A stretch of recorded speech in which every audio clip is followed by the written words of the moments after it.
Hello people of Gensokyo, this is Sabin playing Touhou Lost Branch of Legend, and today we're going back to modded content. Specifically, I'm starting off with Patchouli again.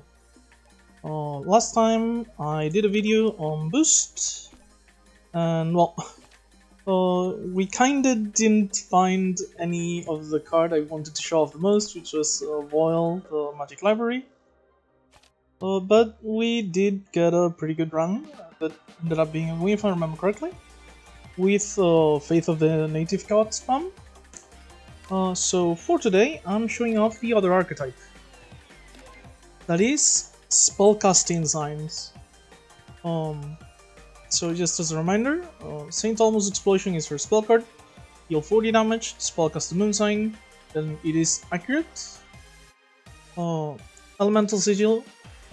At the start of your turn, if you don't have any fire sign, you spellcast the fire sign. And for her starting deck is the usual basics plus Agni Shine, which is a multi-attack that spellcasts the fire sign, and on upgrade gets a little bit more damage and triggers the fire sign's passive one more time. As a reminder, signs were basically passive effects, like they're buffs you get that can have stacks, and the passive effect activates at the start of your turn and when you spellcast the sign. So let's say you, and also the passive effect stacks. So let's say you play Agni Shine once, you spellcast fire, when you get the fire sign, deals 3 damage immediately. If you do it again, it goes to 2 stacks, and it triggers the effect, but because you have 2 stacks now, the fire sign will actually do 6 instead of 3. So that's the idea. The more you stack them before the active goes off, the stronger they are. And the active is basically, after 3 turns, you get an enhanced version of the passive effect, and also gain a mana. And the mana you gain depends on the sign. So for example, for fire, we have red here, and for the spell card Moon, which is block, we have black. But yeah, the idea is basically we have 5 colors, colorless and philosopher's mana, and there's 1 sign for each of them. And yeah, the idea is you gain signs, you use their passive effects and stack them up for value if you want to play slowly, or you accumulate them as fast as you can and just go for high damage builds that spam like Fire Sign, Sun Sign, or Wood Sign, which are the burst damage ones, and try to burst down your opponents. So yeah, you can also have like a small boost sign hybrid package generally. There's a couple of cards that work pretty well as bridges. If I remember correctly, there was an ability that's like whenever you play a card with a certain number of boosts, you spellcast Fire Sign, which works pretty well as a hybrid. But yeah, today we're gonna try to focus on mostly signs if we can, and I do tend to prefer water and moon sign focus myself for very defensive builds, but we'll obviously go with whatever we can find. Lunatic 7 as usual, Hidden Fate, and off we go.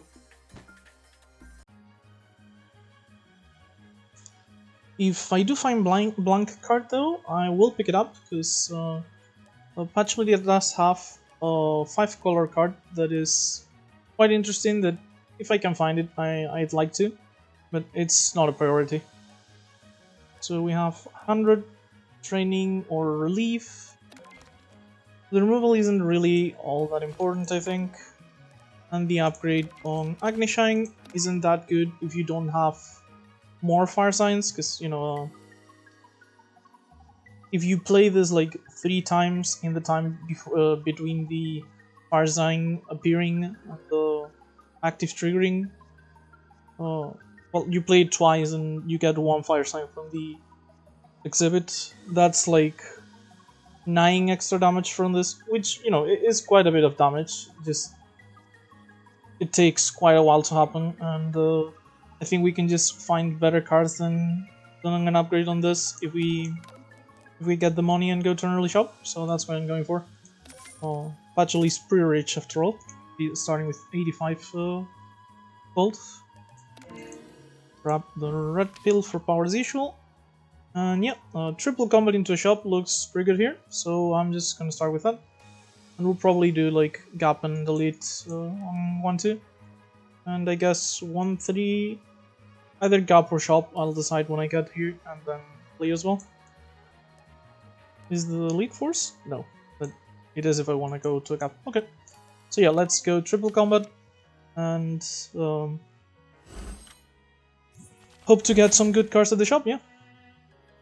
Okay, so the Elemental Sigil does help quite a bit in the early game with breakpoints, basically. So normally Agnishine here would be 14 damage, leaves the Kadama at 3 HP. However, because of the Fire Sign, we can actually get to the 14 damage breakpoint. And in fact, the Fire Sign is going to deal 6 damage to the top Kadama. Yeah. And generally just helps a lot with reaching certain damage breakpoints and eliminating enemies rather quickly. Yeah, like here, we get to just, before we even trigger the Fluffy, we're already one-shotting the Kadama, thanks to the Fire Sign we got earlier. Taking no damage. And yeah, here, even if we didn't have enough damage, like, but which we do, we have 25. Let's say we could just fully block. Next turn, this would deal 10 damage immediately and give us red mana. But no need for that, because we have enough damage to just get the kill here, thanks to the Fire Sign's 6 damage.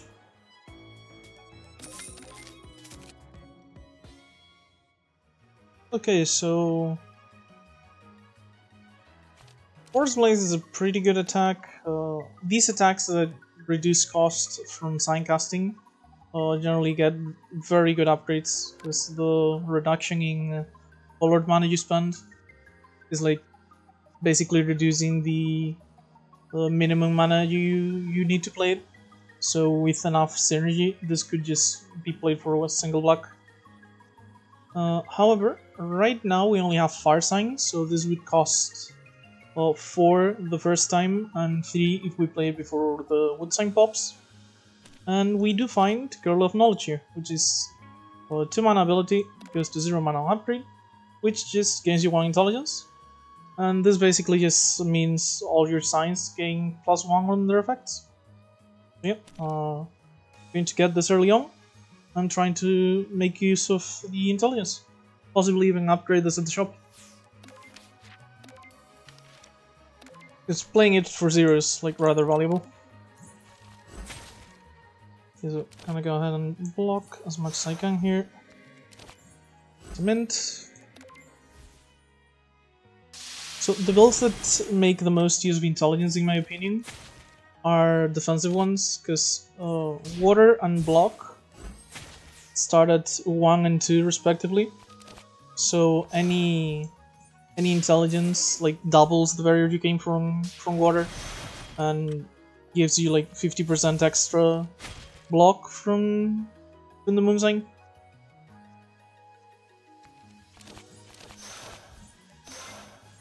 So yeah, intelligence generally makes those a lot more efficient than it does other signs. Like going from 3 to 4 is a lot less important than going from 1 to 2, basically. Which means I am probably looking for some water sign if I can. Flash of Spring, yeah, did get changed since last time I played this. Now it draws 2 cards, but it doesn't go to 0 cost on the upgrade. So it's no longer just a free cantrip when upgraded. Woodsign could still be interesting though.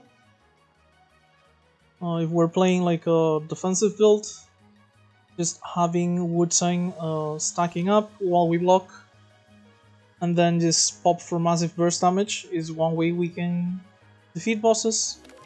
And generally we don't need AoE quite as much because the passive fire damage helps us reduce the number of enemies relatively quickly. I think I'm going to pick up Flash of Spring here, yeah.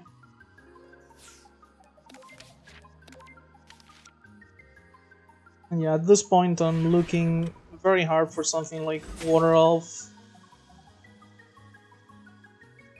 Just block as much as I can. With knowledge.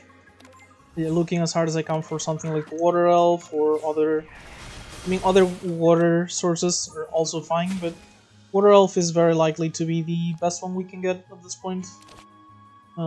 Just because the cost reduction on it from getting boost is very good. That is very nice. That's already one gone. Yeah, so the intelligence means 2 stacks deals 8 damage. So as you can see, it is kind of noticeable. Even at a single intelligence, it already helps even more with rate points. But yeah, Water Elf is like both water and wood sign.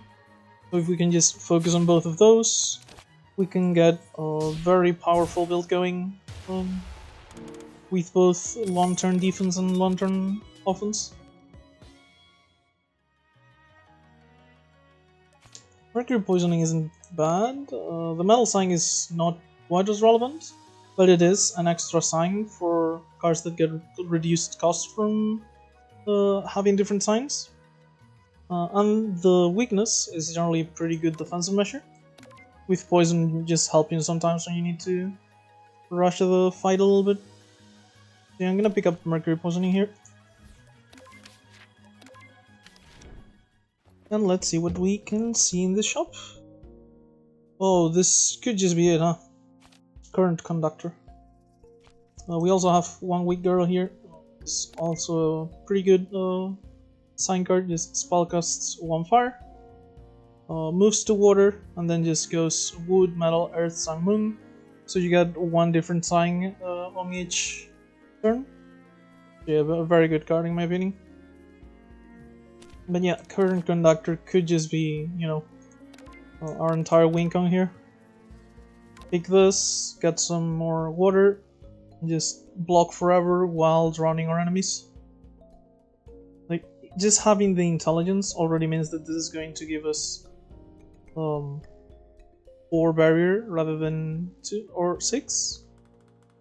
I think it's 4 because you're spellcasting 2 signs rather than spellcasting a sign twice. So I think you get you only get the effect once. You get it for both stacks, but only once. But yeah, the issue with getting it now is obviously that right now we don't have any other water sign. But still, this could really just be the focus of the deck. Just go water and go for a full defense build for the rest of the game. We got it very early too, so we can actually just focus on going for that entirely. Yeah, I tend to like those builds, so I'm going to go ahead and do this. Pick up Current Conductor here. Upgrade the Girl of Knowledge. And now we can easily set those 2 up together. And try to basically slowly choke our enemies out.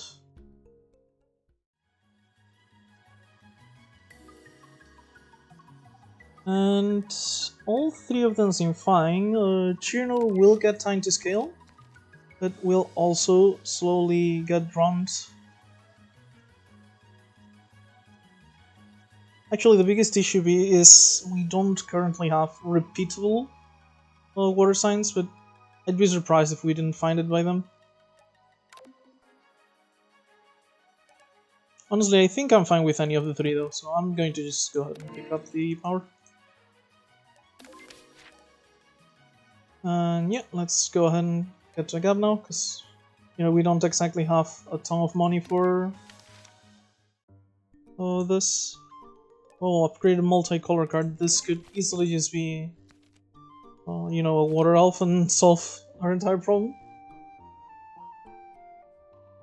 yeah, the mooncake is also like somewhat interesting because, you know, we do have a couple of multicolored cards already. Plus, a defensive build is going to get a lot of upgrades out of it. But it's gonna be way too long before we actually get to remove the curse, so I'm going to just pick up the multicolor card. If we were going to a shop on 1-2 rather than 1-1, I would have probably picked up the mooncake though. Okay, transmigration is not amazing, but you know, it is solid cycling, so we'll be able to find the barbaric cards rather often.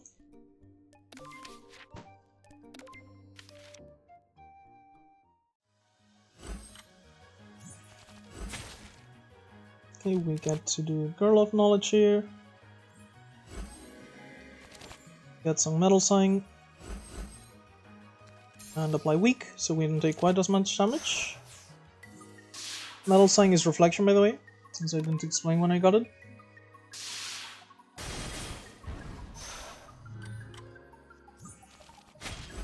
And this Transmigration here gets us to some block and Agni-Shine, which is good enough to get a kill here, if I didn't miscalculate. Let's go ahead and do this.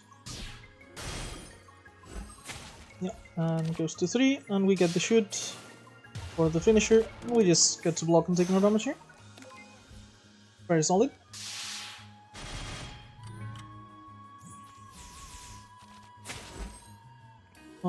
They're not attacking, so Current Conductor is fine. And yeah, we do get just 4 barrier rather than 6. Because we spellcast for 2 immediately, we don't spellcast for 1 and then for another.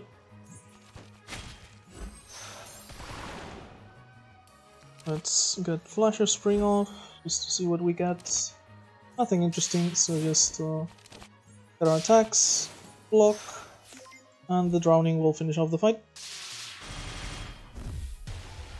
Not if the Reflection gets it first, actually. Oh, that's a Water Elf, perfect. That's probably what we're upgrading at the gap here, honestly. Just boost, reduces cost, so this could go down to a single mana. It's unlikely to happen with our current cards, but after we get an exhibit or stuff like that, it could easily happen. Plus we do have Hieda for 0. And if we do Hieda into this, I believe the card gets reduced. Not 100% sure. But yeah, I'm upgrading this for sure.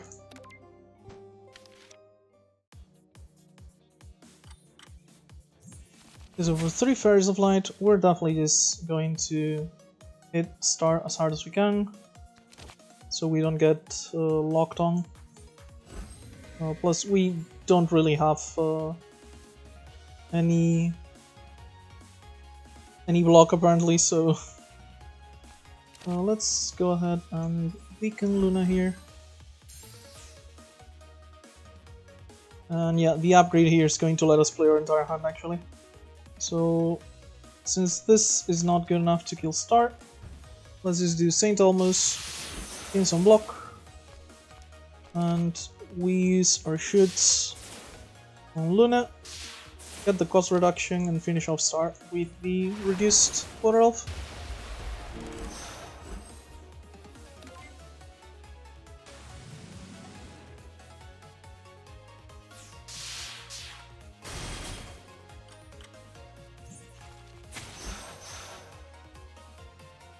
Okay, so Agni-Shine here is probably the play. Yep.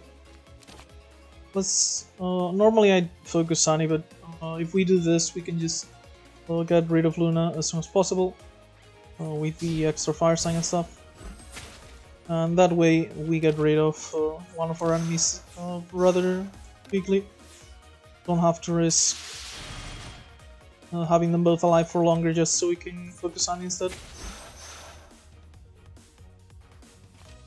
And the water sign here would give us 6 barrier. So yeah, we take no damage and then we kill them both.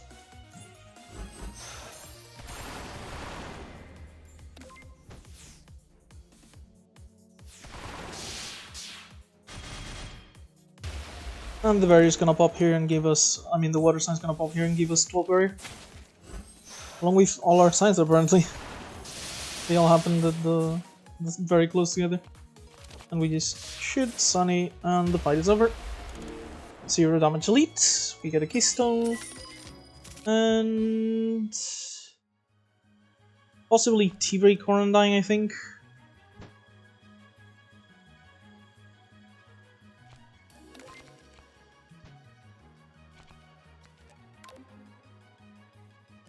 Yeah, if we're going for a defense barrier build, I think Princess Undying is rather solid.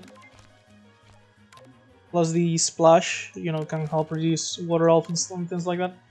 So I'm going to go ahead and pick it up.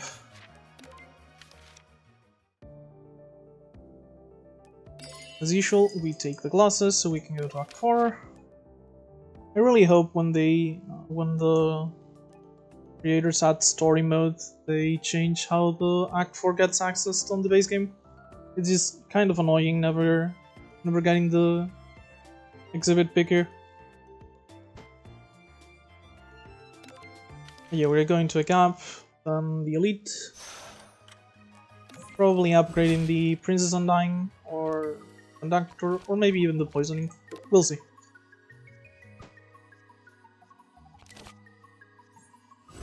So we can go ahead and just double block here so we don't take damage, I think.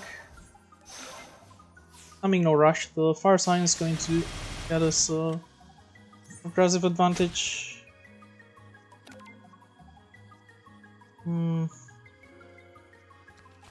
Princess Undying is not gonna be a lot of barrier even if I draw it, because Transmigration is gonna give us one less card. I think I just wanna block twice and hope we get Midnight Studies.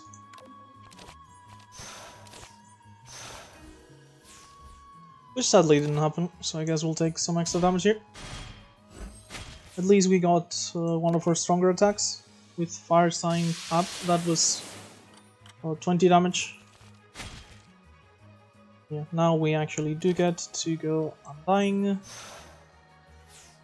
And just poison at this point.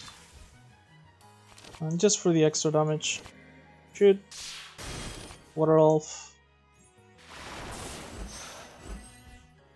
No need to block since we're not getting attacked anyway. But we are up to 14 barrier at the very least. And we get even more of the princess. I guess just blocking would have been better technically, but it's thematic. Clearly it's not because I wasn't thinking. Regardless, no more damage taken. Agni-Shame finishes the fight. We go to the gap, then the elite. Lava Chronic is also another scaling card here. Just gets more and more damage for each sign you're casting. But I don't think we need any more scaling. We already have basically a way to win the game on the long term and a way to defend ourselves. Right now I'm just looking for more water sign if I can. So yeah, none of these three are interesting to me right now. We already have our engine basically, so right now I'm just looking for something that keeps us healthy while we set up. We got a Vicicle, so I'm definitely just getting rid of the Keystone here. I don't often use Keystone intentionally. I don't like it all that much on defensive builds because the goal is not to get hit in the first place. So yeah. Don't want to take a curse for it, and this early Bicycle is going to probably give us quite a few upgrades. So, Princess Undying, Flash of Spring, Conductor, or Poisoning. We already got 3 Fairies of Light, and Aya should be 0 trouble. So maybe we pick up something for Ring, which would probably be like Princess Undying or Flash of Spring Flash of Spring, so this is like more playable, and we can accumulate Wood Sign to burst her down because it targets the enemy with the most life, or Princess just for purely defensive uses. I think it's gonna be Princess Undying, yeah.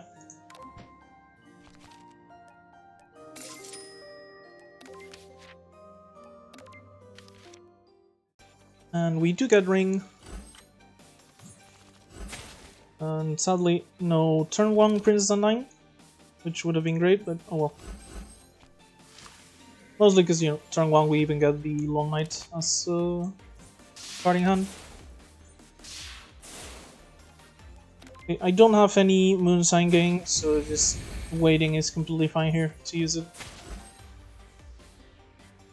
Okay, so Princess Undying plus Studies here is 26 block.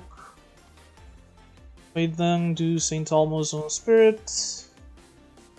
Taking 7, 7, 21. 26 plus the 2. Yeah, I'd still be taking a little bit of damage, but not a ton.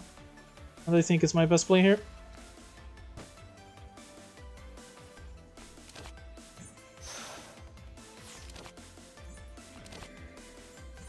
I guess we can transmigration to see if we find the Thunder Shoot. We did find a shoot at the very least.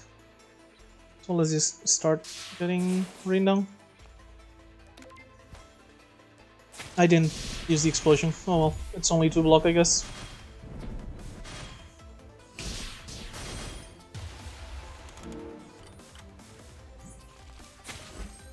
Okay, and we have the rare turn 2 detonation for ring. Let's go ahead and try to stop that by killing one of the spirits.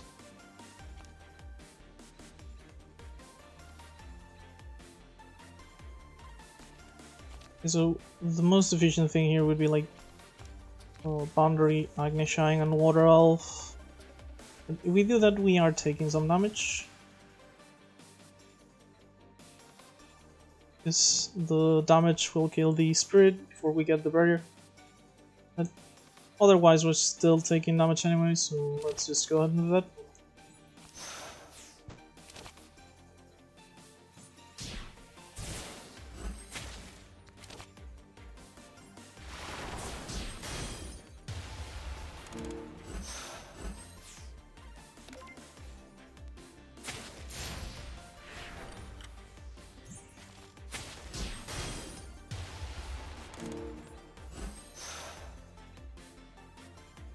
Oh, the fire sign was active now. That's why it did so much damage.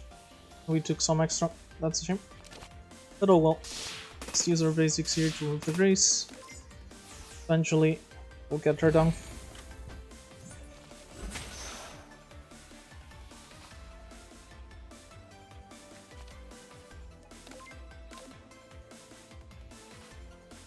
I kinda wanna kill the spirit rather than focus on anything else. I'm just... do this. I block both the explosion and the attack. That iron reflection on this shit isn't good enough damage, so let's go ahead and transmigrate. Please. That is very bad. We're gonna take quite the hit here. Let's go ahead and weaken the spirit. At the very least, this weakens both the attack and the explosion. We'll take a little bit less.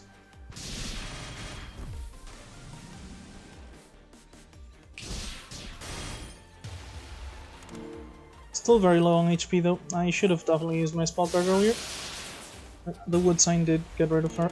65 damage, pretty huge as you can see. We got the treasure ship model for some extra money. 5 seasons here is pretty interesting in my opinion. Plus the upgrade is very good going to single black. The idea is basically you get the passive effect twice each turn, once at the start, and then because of 5 seasons, once again end. So pretty good. Makes our intelligence even better because it upgrades, you know, more passive gains.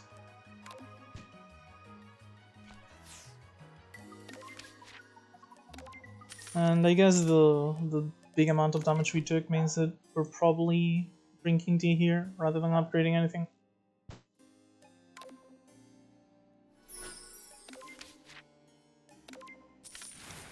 Didn't even heal that much because, you know, our max HP is kinda low, but oh well.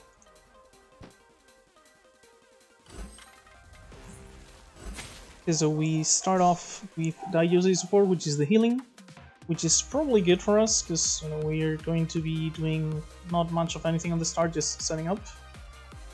So yeah, let's change that. We got turn 1 Current Conductor because I would have liked to play it, but for now we'll weaken her, block as much as we can, and just keep going from there.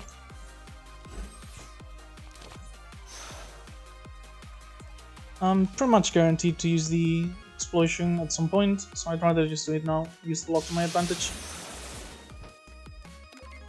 Like, it's only 2 block this turn, but we're gonna need to block her damage eventually anyway. Yeah, 2 more this turn, etc, etc. And hopefully Transmigration here gets me good cards. Okay, not too bad.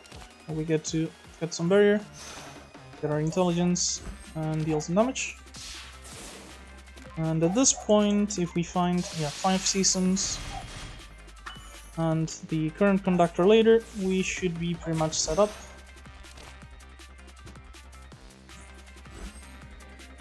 I am going to use the splash here so I can play my entire hand.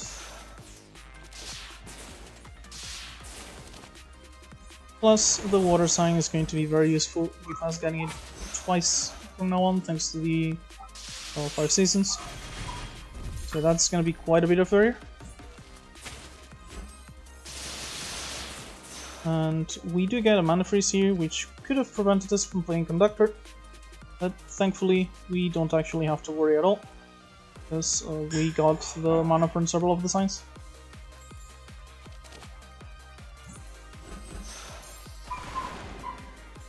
And should I Transmigration?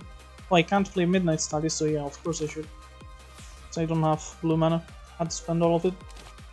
Because we're taking, like... Oh, we're not even taking damage, because we're gaining more barrier now.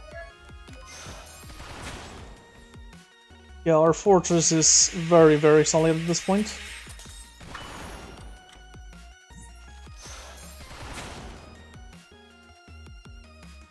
Okay, so let's just go ahead and keep gaining... I guess just double Midnight Studies is actually more block here. And it's not like we're going to block the entire thing, so the fact that it's rare doesn't matter.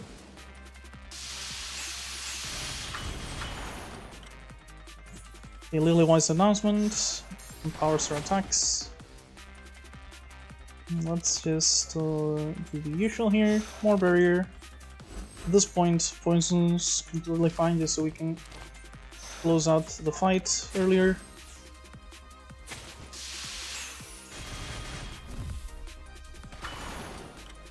And yeah, we get our Water Elf, so mid Agnishine into Water Elf with the cost reduction, and we just end the fight now. So yeah, very little damage taken. As I mentioned, I assumed we could easily outscale Cherno here. And we get Bottled Soul, Oni Sakadish, and our Ice Crystal wins. Honestly, our signs are already like pretty well established, so just going to a ton of shops, buying good defensive cards and removing our basics, this sounds like a very solid decision for Bottled Soul. Plus, that way we don't add Cherno's pool to our pool, to our card pool, which means we don't have to worry about not finding any more water cards and stuff. So yeah, I think I can just stay on my base colors this run, pick a Bottled Soul, have a solid defensive deck, and ideally not need my spell card, and just go off from there.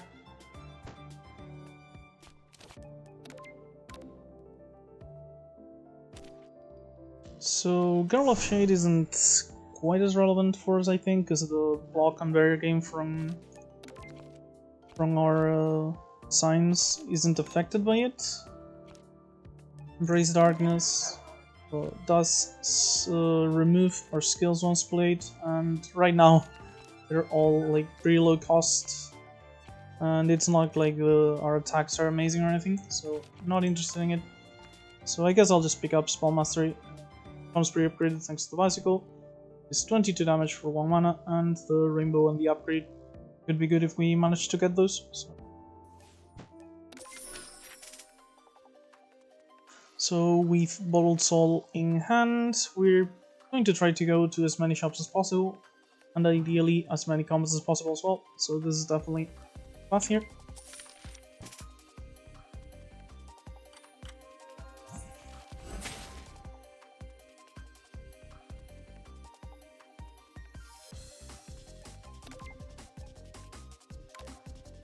Because we're gonna Current Conductor here actually, because we're gonna get some barrier gain to actually help us block when we actually get attacked.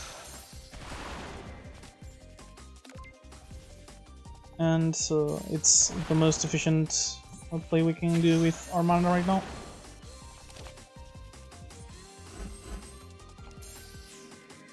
And yeah, we can good Water Elf, but I'll be taking quite a lot of damage if I do that. So let's just go ahead and defend as much as we can. We're taking no damage this turn. Water Elf will keep its boost until we use it. So the next time we draw it, it should be almost free to play. And now we should draw, yep, thankfully we draw some of our good cards here. So we can go ahead and Princess and Dime for barrier. Splash plus Current of Knowledge, get us a rainbow here. Let's go ahead and spend like this, because I want to leave... I was going to leave mana, but if... Yeah, this is fine, this is fine.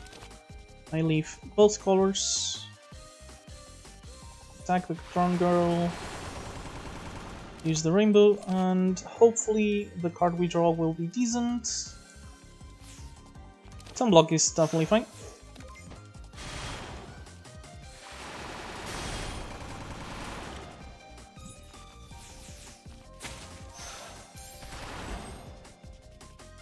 So we don't have a lot of Science Ab right now, so 5 seasons is not quite as good, huh? Let's see what we draw off of this. Yeah. I guess we're just going for the kill here, if we can. The only way we're getting the kill is with the explosion. But otherwise we're taking quite a lot of damage, which I really didn't want to do. It's a shame that we're using the spell card so early, but no. The Bottled Soul benefit comes when we actually find a shop to spend that money.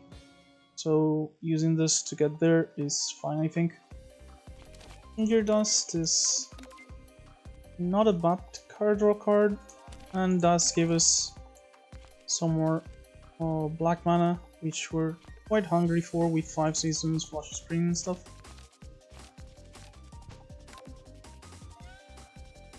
But do we really need card draw right now?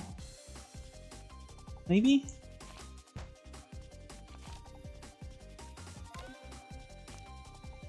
I guess I'll pick it up.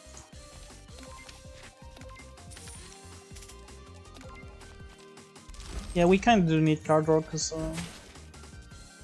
we were getting like pretty small benefits from transmigration because our hand size is not generally all that high, so probably helps there.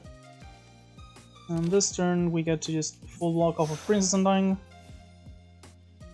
And I guess we could splash Spell Mastery just for the damage, rather than save it for later. It also helps to get rid of Long Night, so yeah, I'm going to go ahead with it.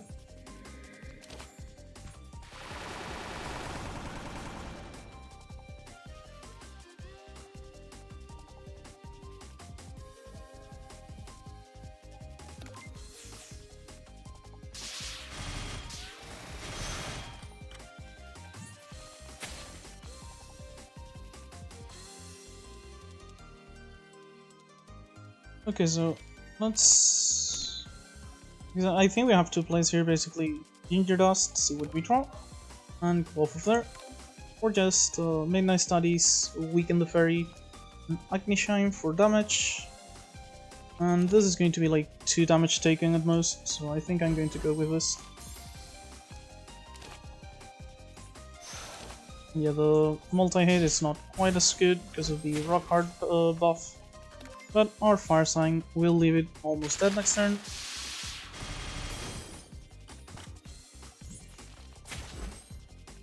Plus, it's not attack damage, so it doesn't proc the static charge. And now we can go ahead and probably just water elf it. Yeah, let's just go ahead with it. I guess this is free. No, but it's what I'm going to play after this anyway. This the damage reduction she has anyway. So yeah. It's better to just play it after, and the discount didn't give me any extra card plays or anything. So not exactly a great turn, but we do at least get to fully block and take no damage.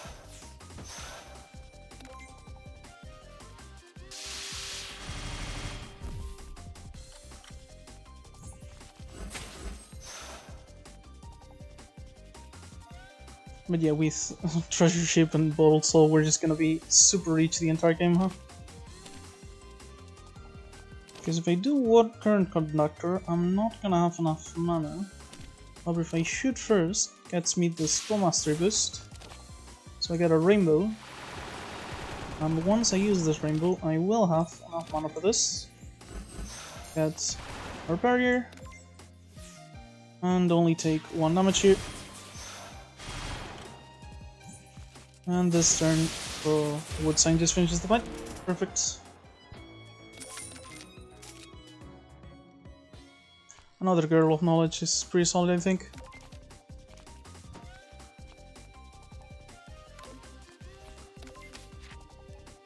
Not just so we can stack up to like 3 intelligence, but I mean 2 intelligence, but also so we can find it more consistently. And yeah, we already wanted to remove our basics, so this is... we're barely even losing life too, because our maximum life is already so low as Patchouli. So yeah, this is pretty good. I do want a focus on defense though, so I'm going to pick up 2 studies and 1 source. And we got another Water Elf, which is absolutely massive. Silver Dragon, which is nice.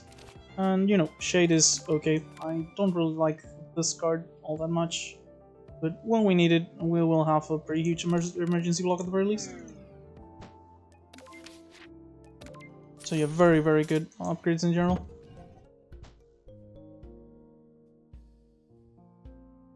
So normally I like Enigmatic Magic quite a lot on spellcasting, because it's a very solid source of consistent block and stuff. But in our case, we already have quite a lot of intelligence and water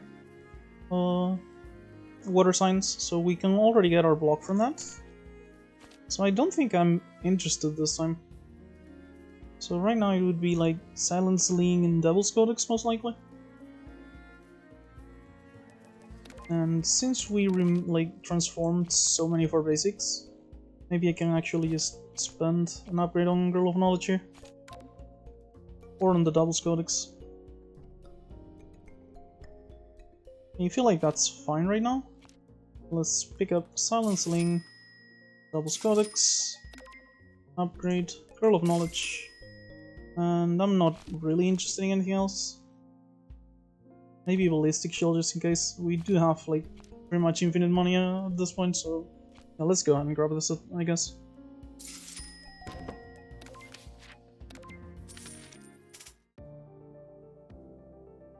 The Treasure Ship... 170, okay, so this gives us 12 per level. So... it's gonna take until next act to give us more money than that. Pretty much. So we could take a loan from next act, end up with less total money but have it already. However, like, even just going here is gonna be like 1, 2, 3, so 36 extra. Plus the combat. I'm definitely gonna have enough gold for whatever I want on the shop anyway. So yeah, no need to sell anything here, I think. And I'm definitely not selling the bicycle. It's still early enough for it to matter.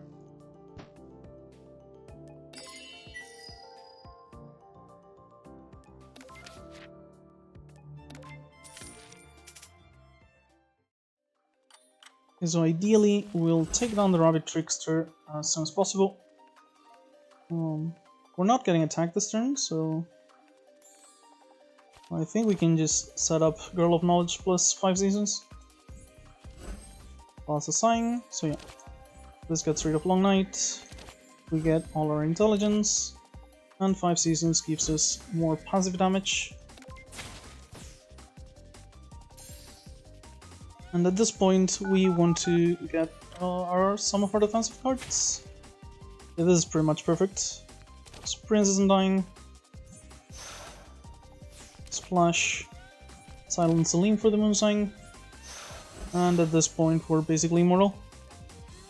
So we can just focus on killing the Trickster race up to keep our money for the shop.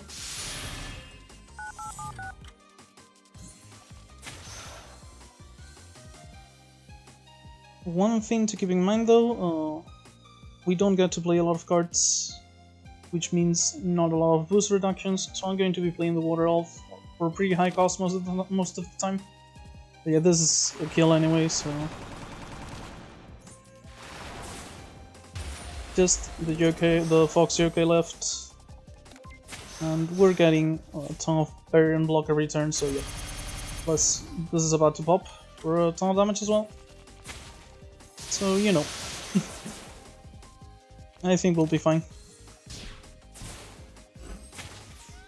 And Conductor for the block. And that's another wing.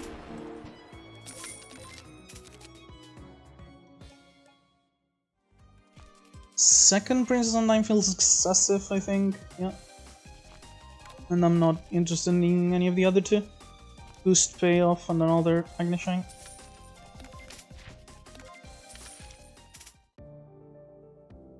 Don't really care about any of these, I think. Just gonna skip this time. I'm not really reliant on anything that Sage items can screw over, so whatever. Okay, so there's a couple of cards here that I'm interested in.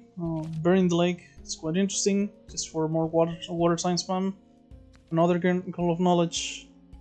Intruder Security is good.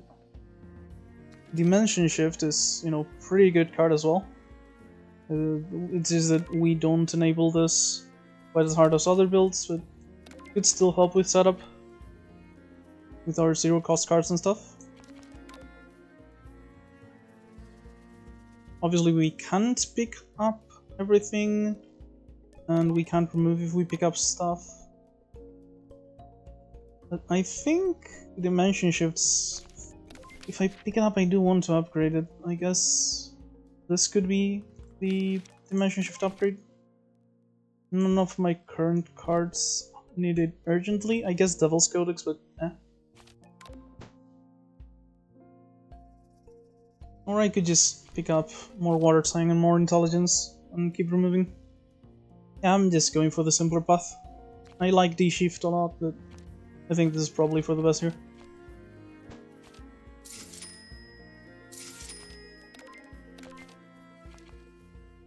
And we remove one of our shoots. I'd rather keep the block than the mediocre damage cards. And we fight Nitori. So Nitori is actually pretty goddamn dangerous. Because between her and the drone they can deal a lot of burst damage very quickly. So I'm going to go and spellcast for some barrier. And we kinda have to hope we get some of our strong blocks. We did get the Scouter at least. But, you know, this is the usual completely deceptive bullshit. This is not gonna be 12 times 2, this is gonna be 16 times 2. Because the Scout is about to give us lock on. So don't get fooled by that. So, double Girl of Knowledge into Water Elf is probably the play here. If we transmigrate, there's not a lot that would be better than what we have. Ballistic shit would definitely be a bit... yeah, this isn't ideal, but it does at least give us some barrier. we're definitely going to take a good chunk of damage here. But I think we're gonna have to accept that. And I'll probably transmigration away the mastery so I can maybe find one more block card.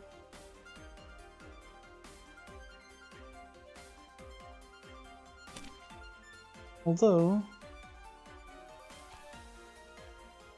yeah, let's just go with this.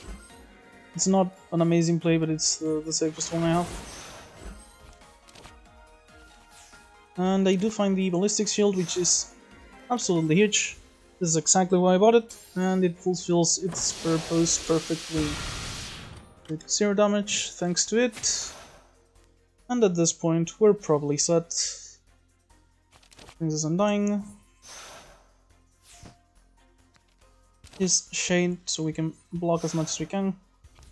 Flash of Spring will get us some Wood Sign to keep stacking this up and eventually get Nitori. And with Mercury Poisoning, I guess I can keep all of my barrier. I'm going to go ahead and weaken her.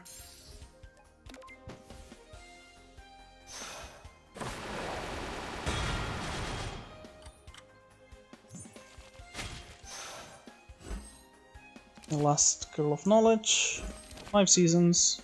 This definitely does want an upgrade as well now that I think of it. So yeah, really happy I didn't go for the upgrade intensive path. And I'll be able to draw Midnight Status, which... oh, they're not even... yeah. I can just do this no problem.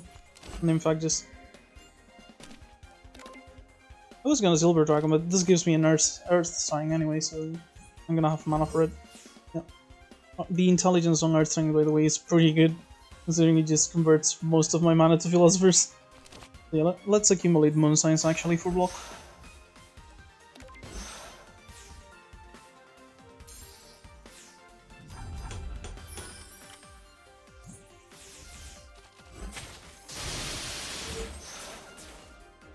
And yeah, the Wood Sign focuses the Scouter, so I guess that's our target at this point.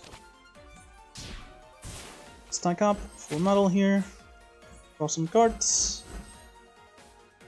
And yeah, at this point, just getting Water Sign with both the Intelligence and the 5 seasons is pretty much almost as much block as the Silver Dragon.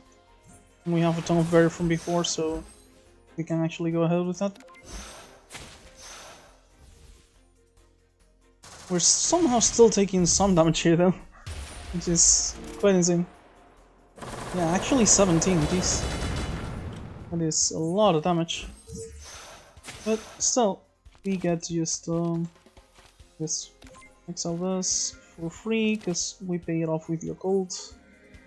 Silencing, and we're already taking no damage this turn. Water Elf. Yeah, just poisoning, because we're already full blocking anyway. I'm not gonna play the Shade, because I don't want the shadows. And this combat should be pretty much over at this point.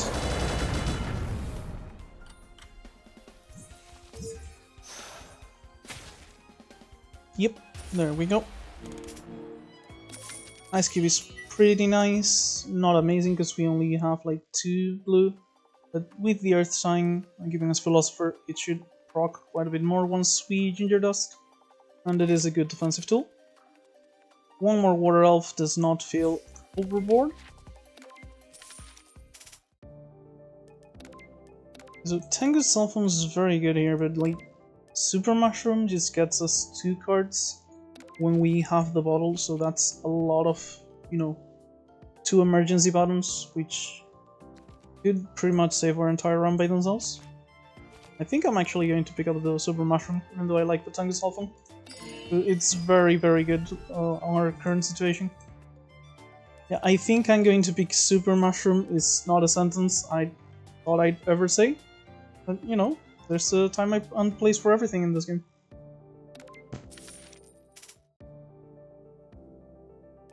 So we did already beat Nitori, so the AMP device is not quite as useful.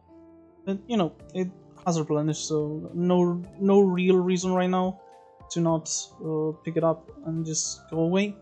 We could get the 3 tool cards, but we get a Misfortune, which I guess I could just remove. I've already removed most of my basics anyway.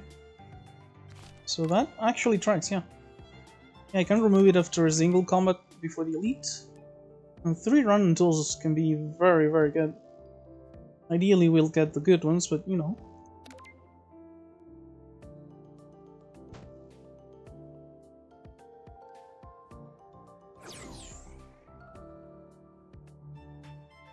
And honestly, just for the ballistic shield, this was already kind of worth it. And the other 2 are definitely okay. Plus, you know, retaining on the backpack and all of them having replenish is also going to increase the power of our Princess Undying. So definitely a very, very solid event here. Yeah, let's go to the combat. Yeah, look at this, like 24 barrier off of Undying.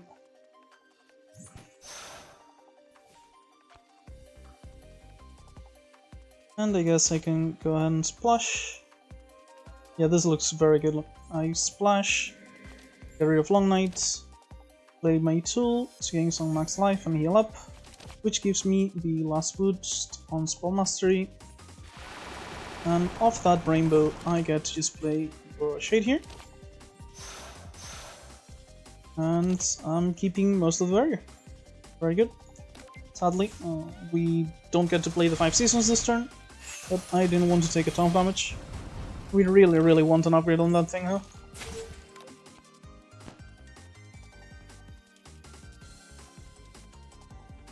Okay, so I really like to go on the offensive so I could get rid of these things. But I need to look at this is like 6 plus this is 20 damage and shoot. Okay, this is a kill. I can actually go ahead and do this and then block with the Bury in the Lake. Nice.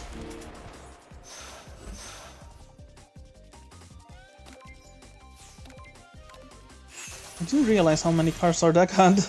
I'm surprised. Started adding them like, quite fast. I guess the transforms I've kind of been considering as removal when they're really not. So yeah. Okay, the Ginger Dust here with the Earth Sign should help us quite a lot against this Purifying BS. And yeah, Silver Dragon plus Foundry is already good enough to fully block. We're gonna lose all our barriers sadly, but yeah. And I could Ballistic Shield here for the Water Elf, but I don't think it's necessary.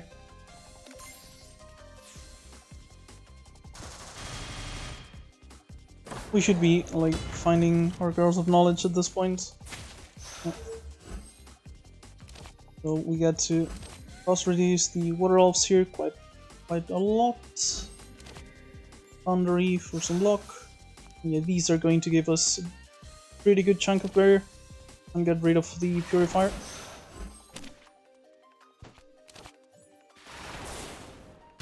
There we go. And we get to just pass the turn, take no damage. And we just have the Kappa to worry about now. Which, I mean, I say worry about, but, you know. This full block barrier. I could just do nothing for 2 turns and she still wouldn't get through my barrier. So yeah. At this point, just look for our War Elves and Shine. And that's 1 Kappa less in the world.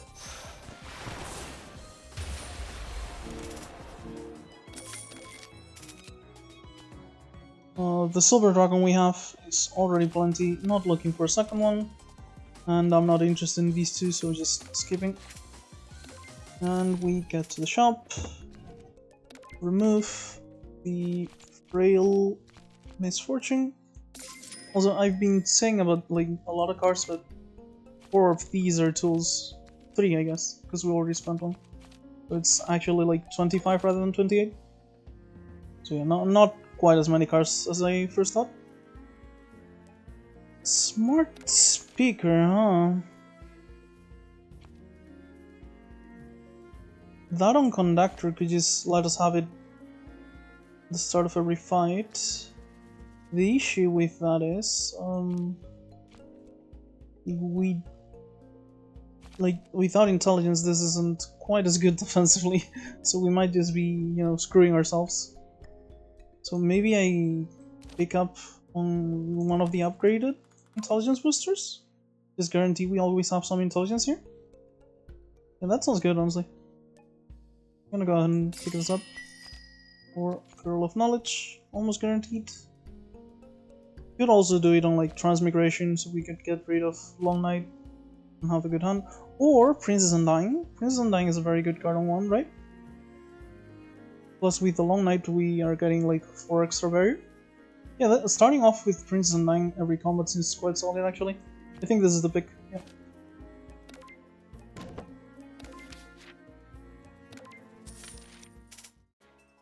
And we have Kokoro now. So yeah, this Princess Undying, Tongue of Barrier, the Splash gets rid of Long Night, and we get to just play Barrier in the lake here, for even more block and barrier. The Water Elves will keep all their cost reduction, and they'll be almost free next time we draw them, but that's going to take a while.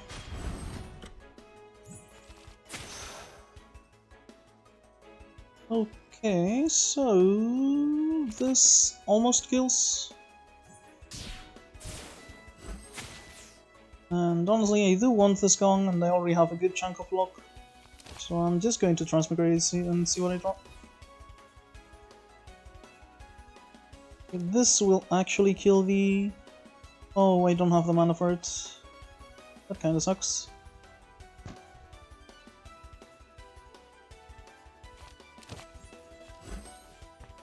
Not for that either.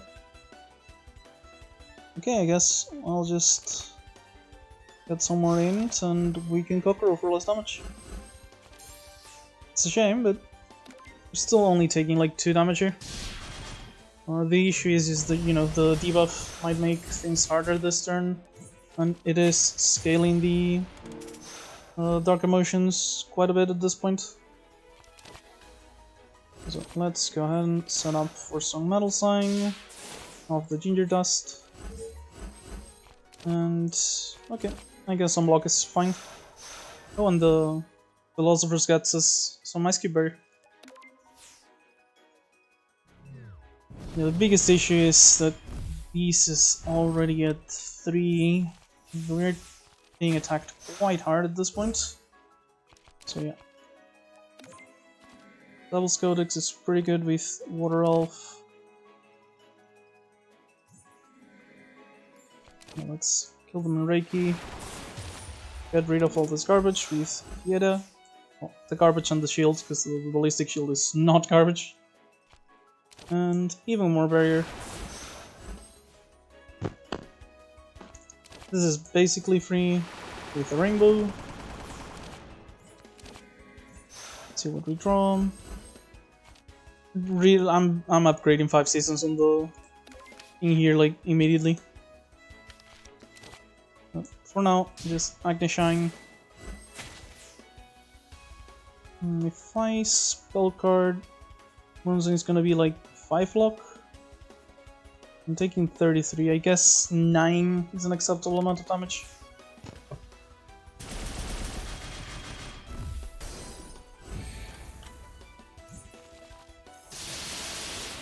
And Kokoro gets Wood Signed.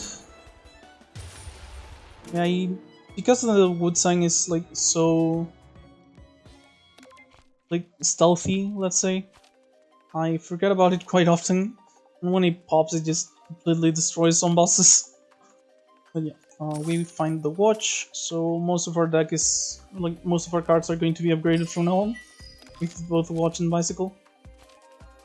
One weak girl is not uninteresting with the amount of intelligence we have, but I feel like we already have enough setup, and so just adding more setup, even if it's strong setup, is kind of redundant at this point, plus we would want to upgrade it to reduce the cost, and our upgrades are mostly spoken for already.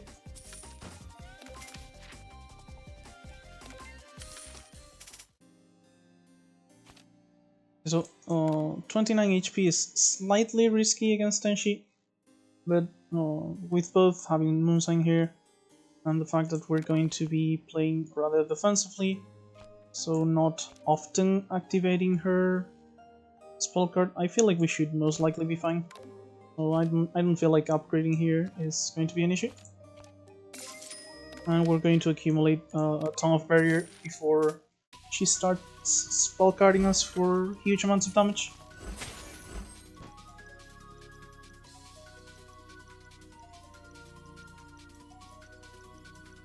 So normally I definitely just play Undying here, but I don't like, this is not a fighting which I want to have 5 seasons not be up. So I guess I'm just prioritizing this time. Plus Burying the Lake for defense and barrier, and the weakening here should make us take almost no damage. I'm gonna save the Ballistic Shield for later, like 2 damage right now isn't worth worrying about. The Metal Sign is actually pretty bad for us though, because it's going to constantly be feeding her energy and HP pretty much. This is not a good moment to draw these. Because I do want to Current Conductor, honestly. The Water Sign is precisely what we need right now. I guess I'll just do this and the Water Signs will keep the discount for later. This plus this. And one of the shields at a minimum. 26. This is 36. And I'm going to get some extra barrier right now, so I think I'll be fine. The fire and metal though are really just feeding her a ton of energy while dealing 0 damage now.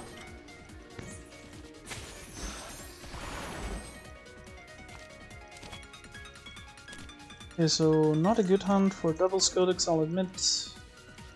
I guess Metal Sign is kinda bad at this point, so like, just get rid of that. And yeah, cold, some more int. Yeah, I'm gonna draw cards here and likely just Celine plus Elf. Or maybe just Patchouli Knowledge instead, I guess. Plus Water Elf for some water. Yeah, we actually have a solid amount of barrier at this point.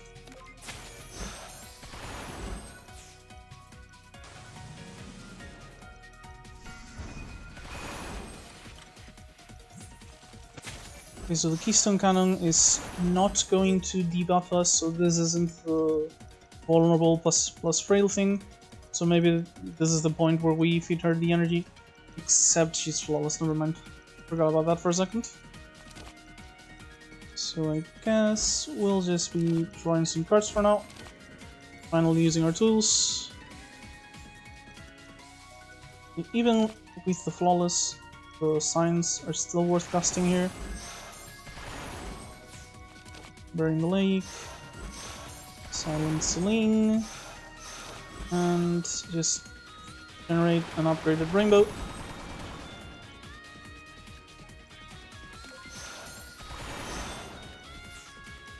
Yeah, the Drowning is slowly stacking up decently well, and so is our barrier, so yeah. Devil's Codex definitely exiling Eviction here. And Princess Undying is worth using because I'm going to go ahead and Rainbow so I can both weaken Tenshi here with poisoning, get more wood and more water. Next turn the wood sign is going to absolutely obliterate her, and I don't even need to shade, I'll just Thunder in or not pollute my deck, even if I'm wasting like some barrier here. Yeah, this wood sign is going to brutalize Tenshi here, so most of her HP is going to go away right now.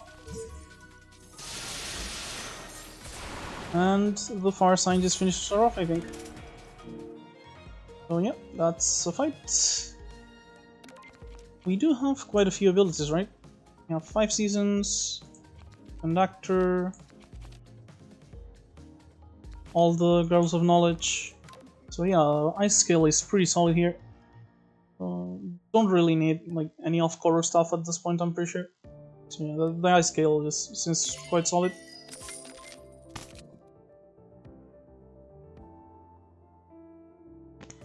So Metal Fatigue isn't bad, but Jellyfish Princess with Philosopher's Mana is going to be absolutely huge. And spellcasting all these moon signs just generates a ridiculous amount of block because they spellcast separately. So you're getting like, for 1 block you're getting 2 block, but for 2 you're getting 6, then 12, then 20. It just goes ridiculously hard if you spend any decent amount of mana at all. Reclusive Sage is also not bad for a defensive build, but I feel like this just being a 1 card full block is just way too solid not to take. Plus, you know, 5 seasons and stuff. And the intelligence, so yeah. Jellyfish Princess is way too good not to take here.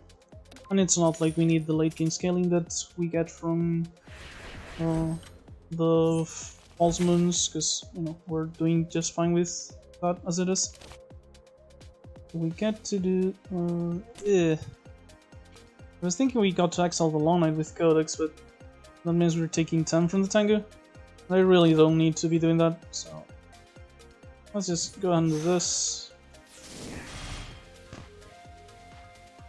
And I guess I'll just play the Girl of Knowledge after. I'm taking... oh, no damage. I was going to say we're taking 1, but not even that. Sadly, it was one of our unupgraded ones, but you know, we're still in a good spot regardless.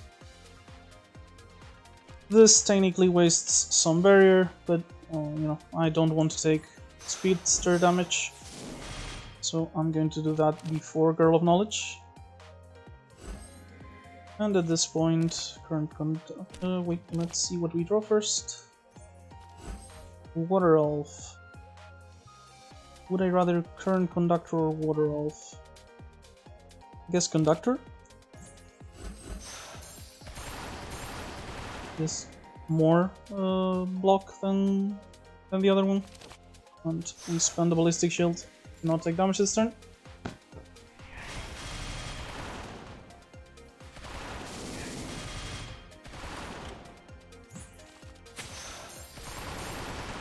With 5 seasons is absolutely solid, plus the Speedster is not gonna get through our barrier, so we get to play it first. And then just, you know, play our cards for block and sign casting. Yeah, the pros are just going to die to being drowned or fire sign and stuff like that, so I can just focus on the Crow Tengu. Reflection, round, yeah. It is slow to start up, but once it starts, it gets really disgusting.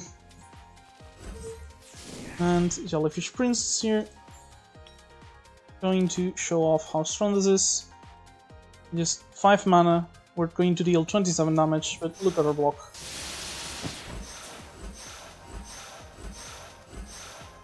Yep, 60 block and 27 damage from a single card. And the Moon Sign is just going to be giving us 20 block every turn. Plus, you know, the 5 seasons means we're actually getting 40. So yeah, once we set up, we're basically unstoppable. And we're pretty fast at setting up too. So another Water Elf wouldn't be completely excessive, but it starts being a bit excessive. Plus, Gifts Given here is actually very solid in my opinion. So, very good card draw, so I'm just gonna go ahead and take this. I think I would have still taken another Water Elf though, if it was the only like relevant option. Absolutely not interested in any of the Lunarium propaganda. I like my colored mana, and I don't want any curses.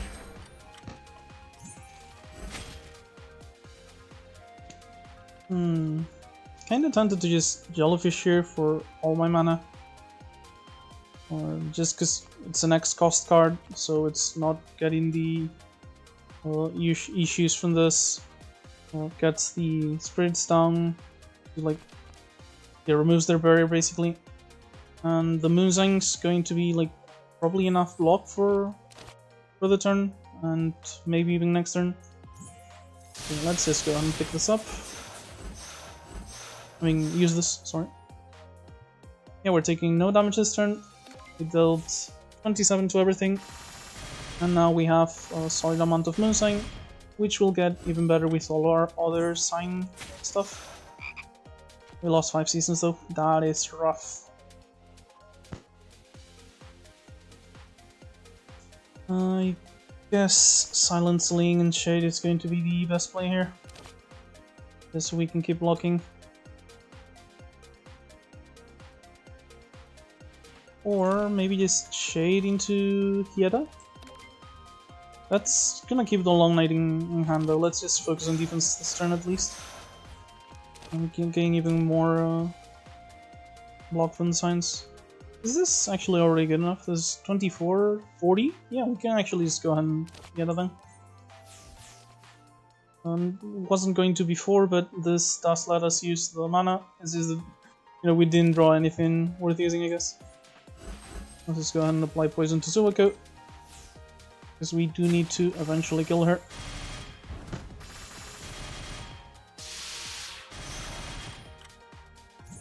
Like, Suwako can technically not leave us completely out of offense, because we do have the exhibit, like our starting exhibit, applying Fire Sign constantly.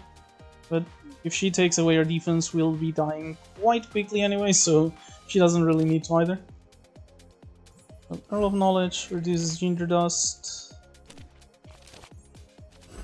which gets us another one of these. Free Boundary, and just honestly with double Water Elf, maybe just hit Zuiko. Get her low as soon as possible. Ignore the spirits. Yeah.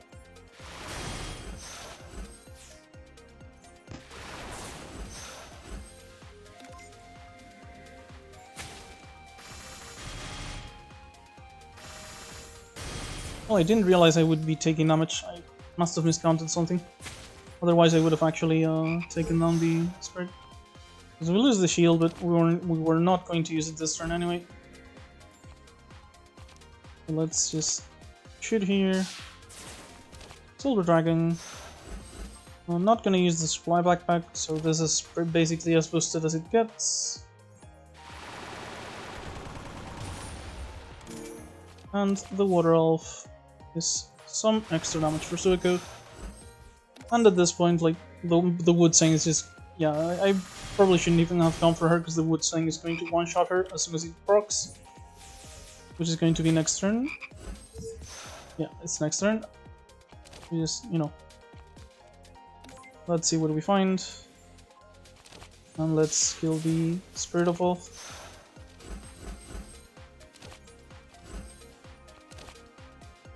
We find poison, apparently. Oh, it's resisted, yeah. So let's just spend a rainbow to make sure we have mana for whatever we find. And Transmigration. And I guess whatever we find is another Spell Mastery. And that will be the end of the fight. Suwako gets to do her thing. But on our turn, all our signs pop, except Fire. And Wood specifically just one-shots the shit out of her.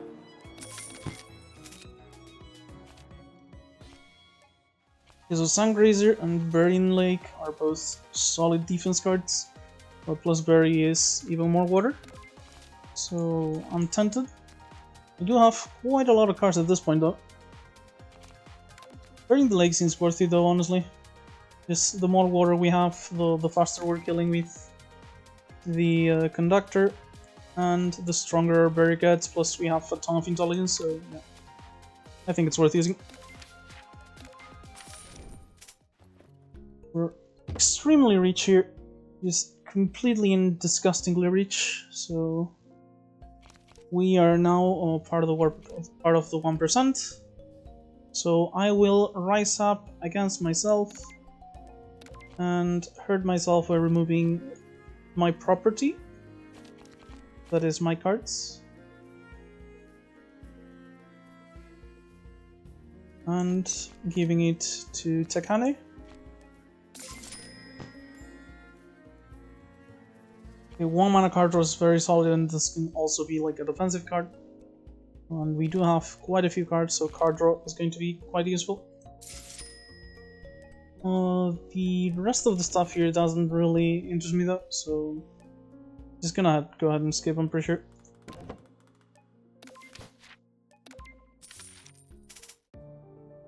So what does Sumireko want? Well, not what does she want, what does she give us? Another 5 seasons is possibly interesting. I would want it upgraded, and I guess I don't really need to remove cards quite as much anymore. So I guess if I buy it here, it'd be the upgrade I get on my shop. What other upgrades do I have here? Conductor, Poisoning, Flash are all solid, not like immensely important, but solid. Either of the Bury in the Lakes, Going to Bear could also work. Pearl of Knowledge. I mean, I have a few nice upgrades, but the only important one I see is like Devil's Codex. So this could just be the... I could just buy this and upgrade it immediately. And then Codex on this one, and the gaps on whatever. Yeah, that sounds okay, honestly. Let's go ahead and pick it up. I mean, I'm assuming it stacks. If it doesn't, that is going to kind of screw me. But yeah, I think this is worth using. And if it doesn't stack, I'll just cry myself to sleep, and that will solve everything, clearly.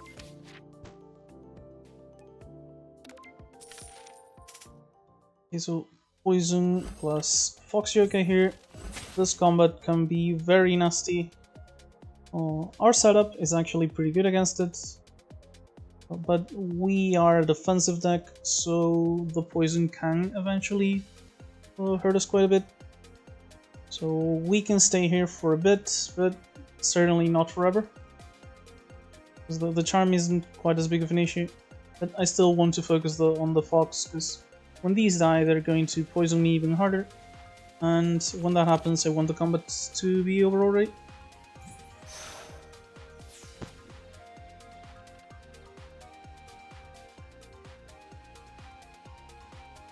Kind of considering whether to use the splash or not. I guess there's not much difference between using it or not at this point, so boundary here and just keeping the extra mana for next turn is probably fine. And let's go ahead and use our spell card, both for the block and to make sure the combat is actually going to end in a reasonable timeline.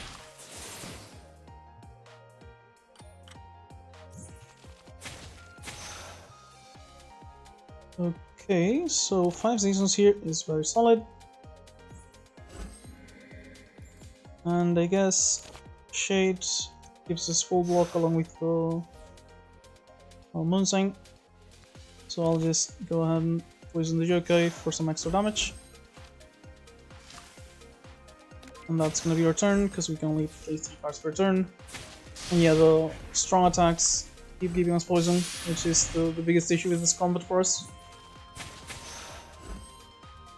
At the very least, we're not getting poisoned this turn though. So the water signs will hopefully be good enough here to save my ass. Yeah, the barrier gain seems good enough with both the intelligence here and our 5 seasons trigger. Since I can only play 3 cards anyway, I'm going to play the more expensive ones. That way the other ones will have full discount by the time we get back to them.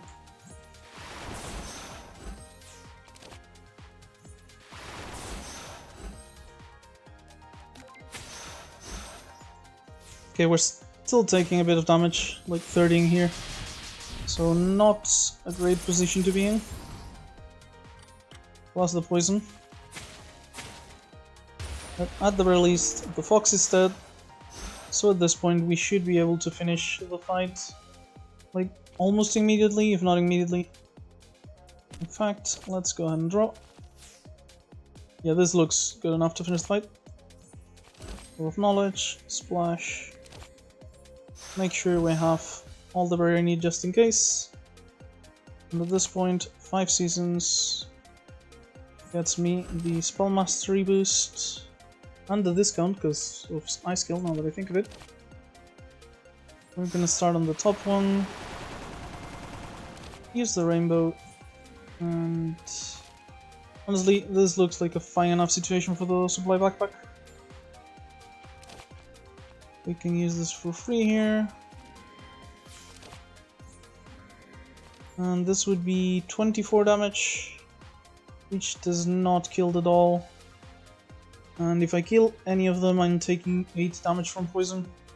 So I really need to kill them both at the same time.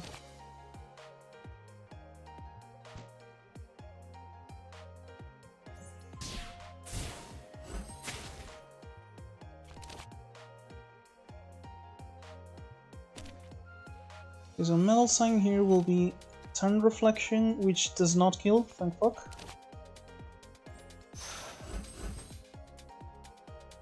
Wait, no, it does kill, because I'm going to get extra from the 5 seasons. Okay, I guess if I do this now, I'll kill the doll.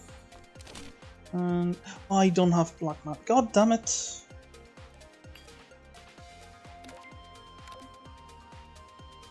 That's just, I don't really have anything here I can play for damage. I'll just see what I can draw. Absolutely nothing. Okay, I guess this is a good moment to use the other spell card then. Because if I don't, I'm taking like 8 poison here, 4 poison here, 15 damage. That is way too lethal. And this way, at the very least,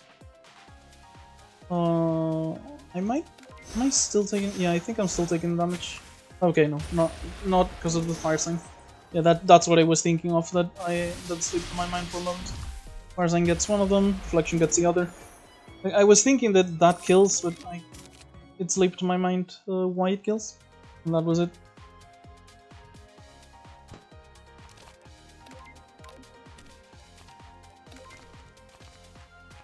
Maybe the card draw is what I need.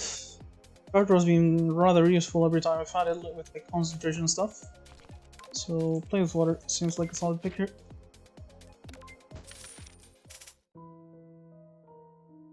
Okay, I guess this has no potential to screw us, because if we go worst case, we get a curse.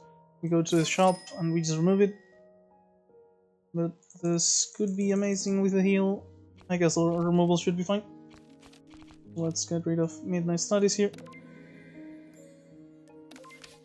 And hopefully we'll have like some healing tools here. Oh, this is perfect. Hand food plus ballistic shield is exactly what we wanted. We found it. We needed it on the other run and not this one, but we did find Voil. And yeah, now obviously I'm not taking it now. Now this is like those tools and upgrade the other 5 seasons.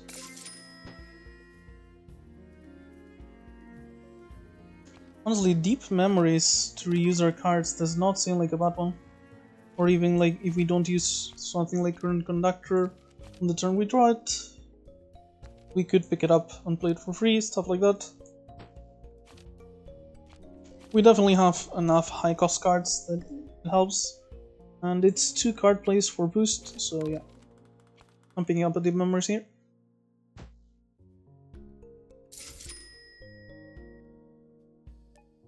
And I guess that's it for now. So we move on.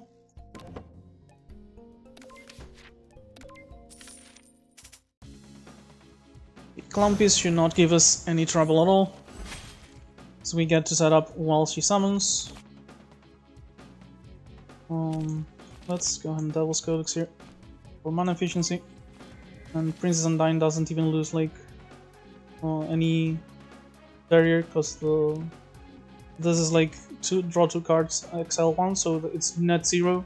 But with debut we get the occult, which compensates for the long night.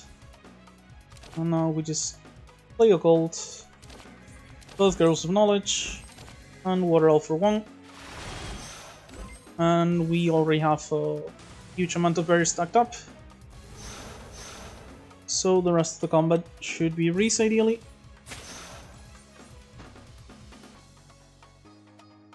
Yeah, just Jellyfish Princess here is probably just going to be good enough to do this on its own. But let's go ahead and do this first, just to make sure we're not getting hit too hard. And Water Elf is only going to need 1 mana, so I'm going to put all of this here. Not gonna need all 6 bone signs, so this will play our Water Elf after Jellyfish. And yeah, this should be a very easy fight. At this point, we already have as much block as we want. Water Elf gets another butterfly, almost dead. And even the wood sign stacking up, it's gonna be like, if we find any other Water Elves, almost 100 damage on its own. We did find one of them. And Flash of Spring as well. So we do have a lot of water, so this is good block.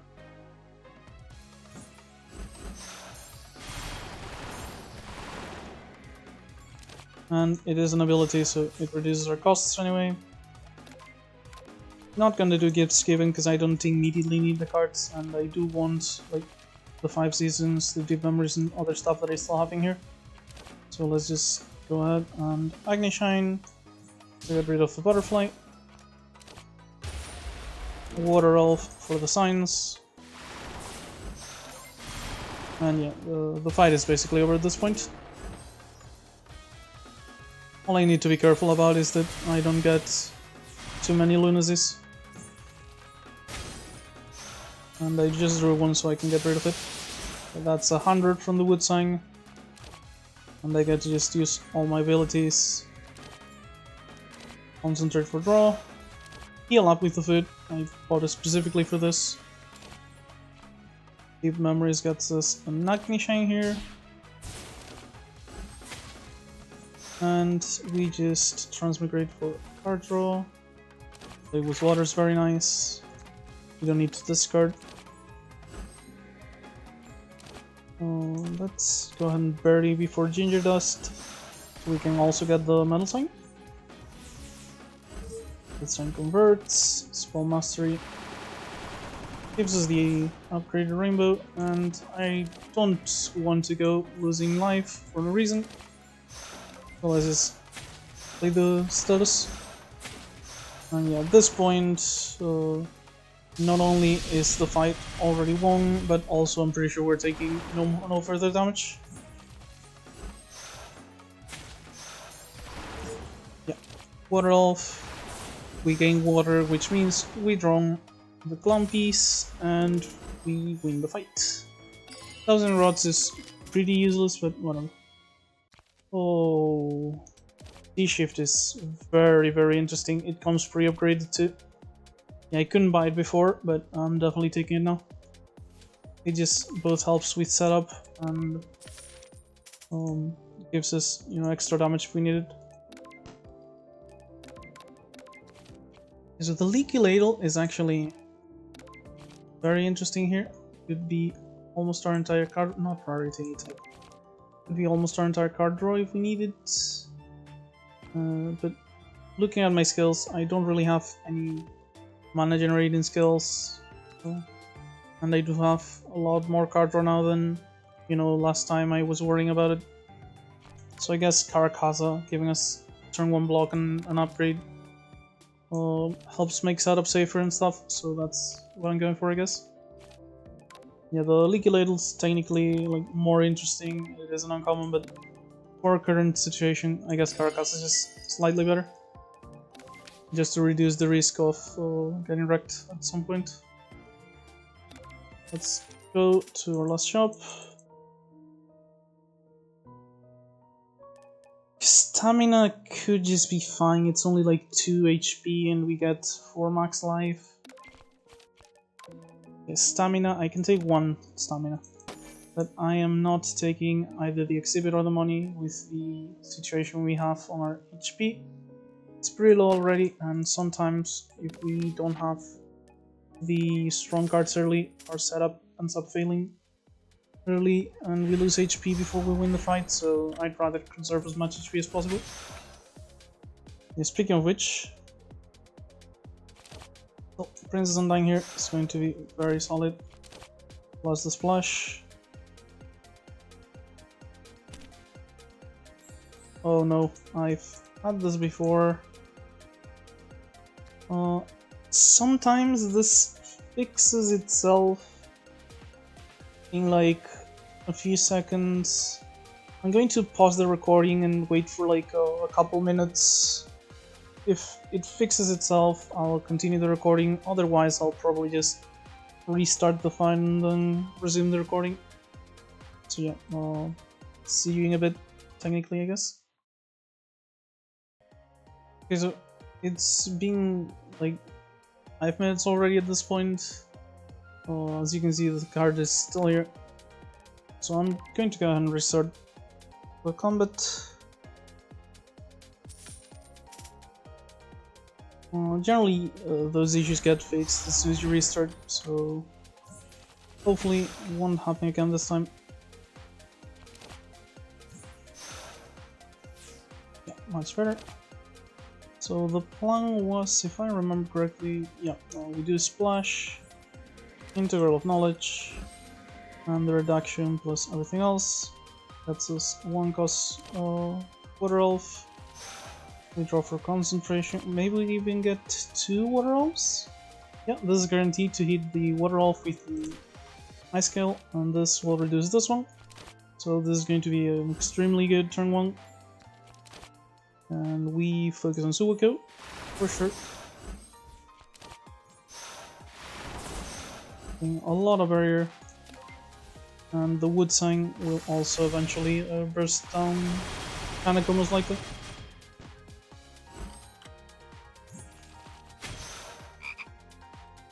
Definitely want to heal here, while we'll still have a chance. Current Conductor won't let us water elf, sadly. Even if it hits, it's going to go to... Oh no, if it hits with it... Yeah, it will actually. Because the discount either hits a boundary, and then we play it for free, or hits the water elf, which reduces to 2 on top of the boost. So yeah, but we get to play both this and the water elf after. And in fact, that also means we get to burn the lake because it got reduced by the ice skill. And water elf here. And yeah, the Current Conductor has already dealt 10 damage immediately when it's, you know, supposedly a super slow card. And I mean, 10 AoE damage isn't a ton, but for a card that's meant to be a long-term win condition on a defensive deck, like, it does deal good damage at this point already. I understand there's people who don't like the card, but sometimes I hear that the card is like way too slow to do anything, and you know, we're already up to a drowning and it triggers every single time we get water signs, so yeah. Kinda sad that we're not gonna be able to use the dimension shift and that we lost 5 seasons here, but I'm definitely playing Transmigration. We already have plenty of barrier, so I'm just looking for ways to end the fight faster at this point. Which 5 seasons definitely is. Let's draw first, just to see if we get things we can reduce. Yeah, Boundary and Spell Mastery. Not that it matters, because Girl of Knowledge actually does it first. I guess I can Flash of Spring. We get Deep Memories, so it didn't really affect us. Oh, we get 0 mana Dimension Shift, this is huge. So I guess Flash 5 seasons. Already up to 5 boost. And we get a free extra turn. By the way, in case you didn't check, Dimension Shift is the usual, and your turn, take an extra turn, time limit 1, it just costs 1 less for each boost. The upgrade removes the time limit, so it's literally just extra turn, no costs associated with it, other than the, 9 mana obviously. But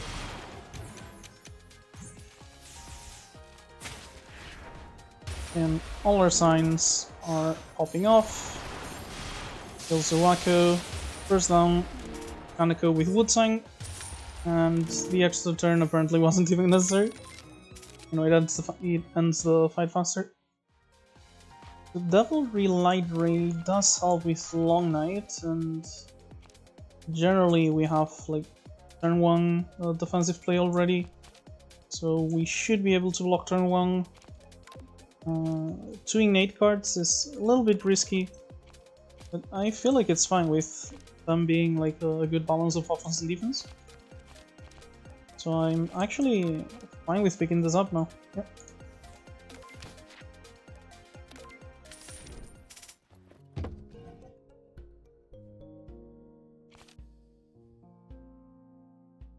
Not interested in any of these exhibits, I'm pretty sure.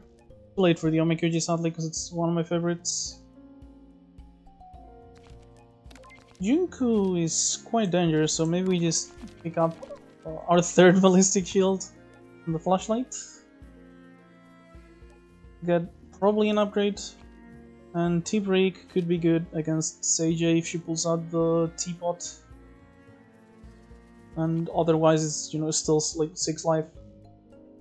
Sometimes it removes debuffs. I don't think Junko applies debuffs.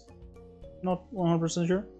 But could be useful against Doremi here, who I'm pretty sure. We have 2 options actually. We've got Columbus, so we have Doremi and Eikishiki. So the T-Break could be useful here.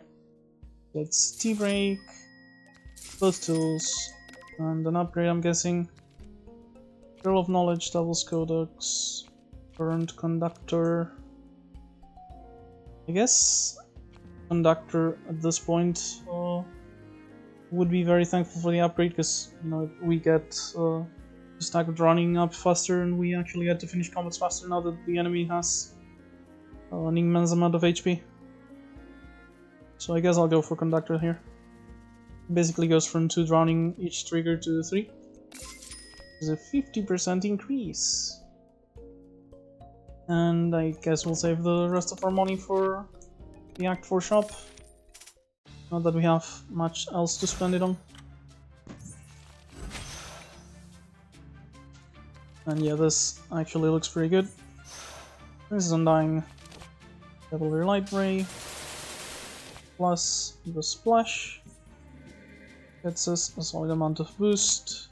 So we get to just Ginger Dust, Spell Mastery, yeah, Spell Mastery, and we Rainbow for the Knowledge.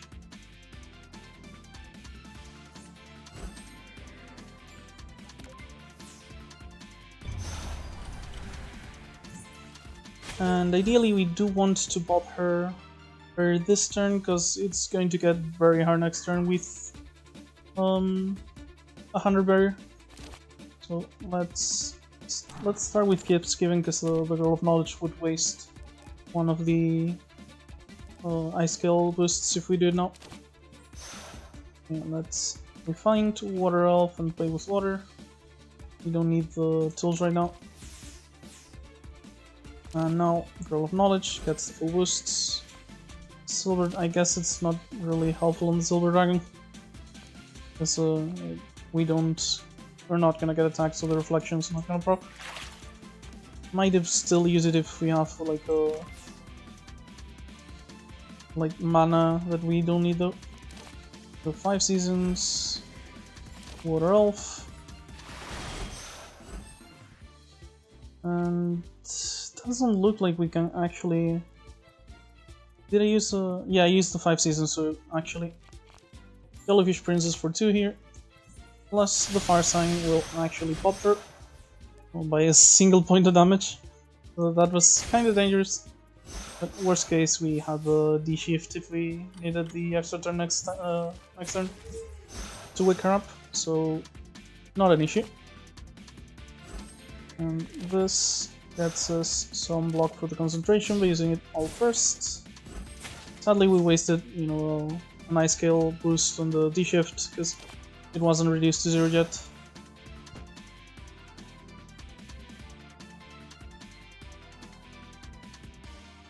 And I wish I could do Water Elf into the D shift here. If I could do it in the reverse order, it would work. But right now, it's not going to, because this would end our turn immediately. So just get some more barrier and Water Sign and go to our extra turn.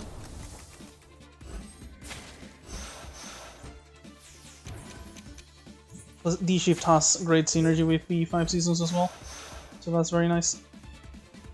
There's a Current Conductor here.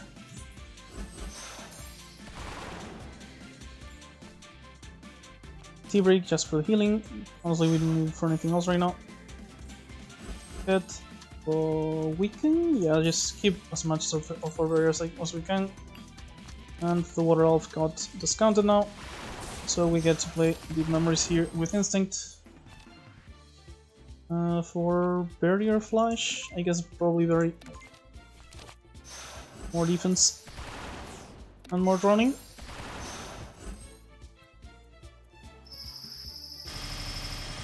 And now half of our signs go off. First down with Wood Sign. Just even more barrier.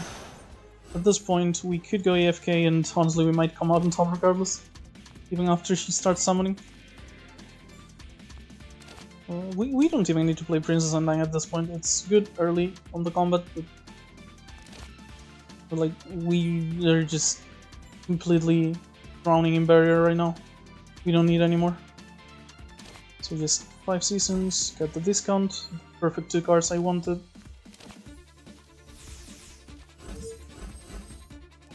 Some extra card was always nice. Set up for the rainbow upgrade. And I have plenty of cards, so I just get to use my rainbows and stuff.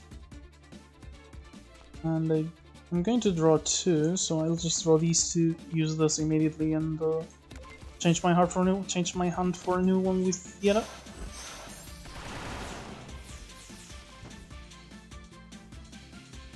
And yeah, Yetta affects the cards wrong with boost, as you can see here, which I wasn't sure about before. Well, now I am.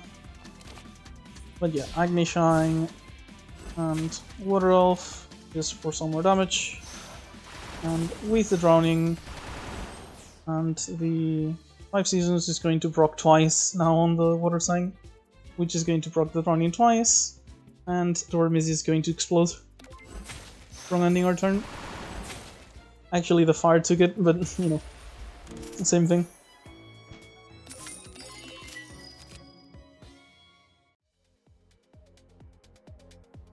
Upgraded Ginger Dust sounds pretty good, plus it helps a lot against Junko with the Earth Sign giving us Plus Burst.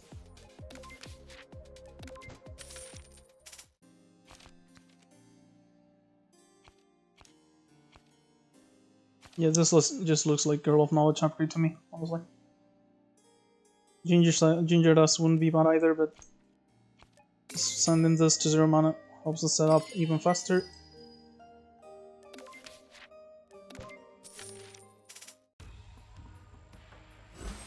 And if we set up hard enough by turn 3, I might actually just stop playing cards. If we don't need to keep doing it, because you know she does have she will gain the thing where whenever she purifies me, she gets the other garbage, like she deals damage to me. So I might want to avoid that.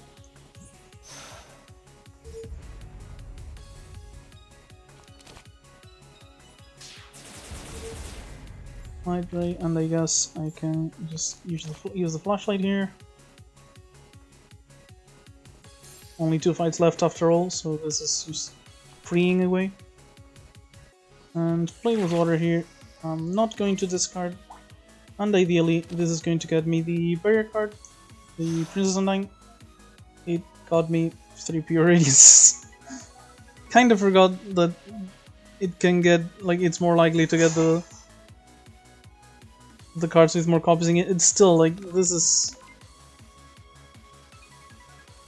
It wasn't that unlikely to get at least one, but I guess only Princess Undying was worth picking up anyway, so it doesn't matter. But yeah, this Girl of Knowledge pass the turn.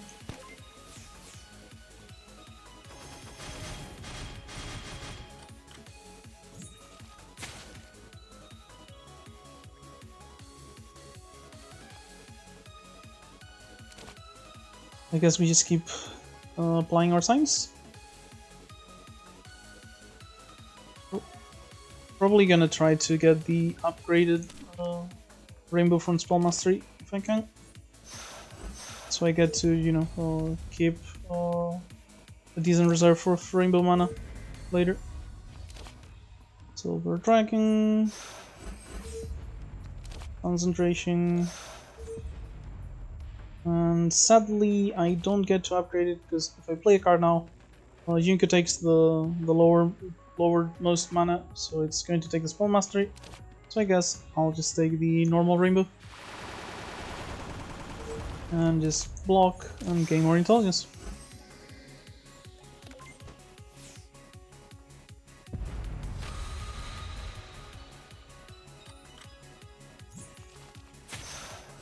Yeah, this turn she's going to do Lilies of Murderous Intent, and she's going to gain the buff where whenever she purifies us, we take damage. Well, not take damage, but lose life, which goes through all our defensive measures. So I'm going to go ahead and set up Sarsaikan. Do this for 2 moon signs. Oh wait, I have to use a minimum of 1 blue mana. So I guess I'll just get rid of the Lunacies. And Dimension Shift.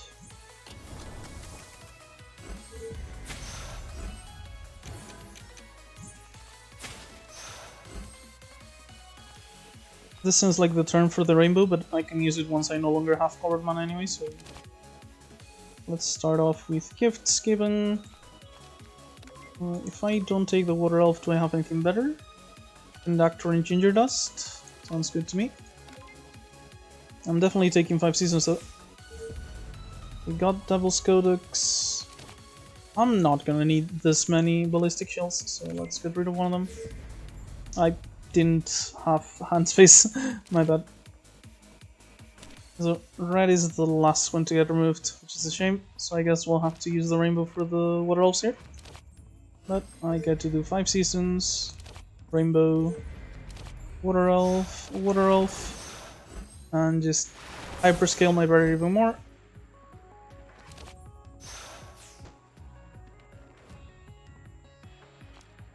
These exile, so I guess I have no reason not to use at least one of them here to give more barrier. And that makes me realize I should have exiled the one with 1 limited, because this one is going to be wasted at this point.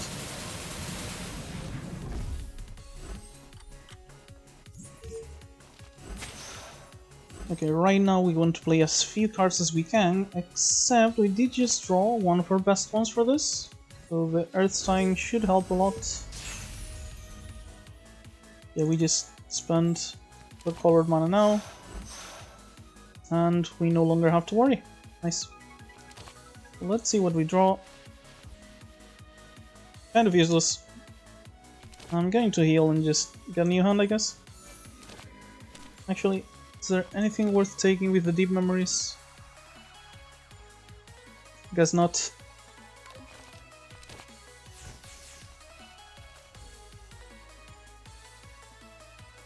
Yeah, can't Water Elf no matter what I do here, so it's just more Water Sign.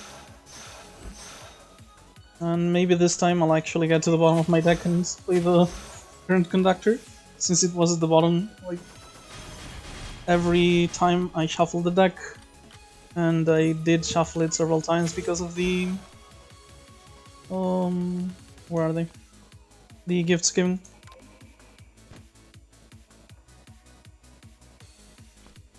Okay, so more Earth Sign is probably just worth getting right now. I'm spending my colored mana so I don't get hurt by lilies.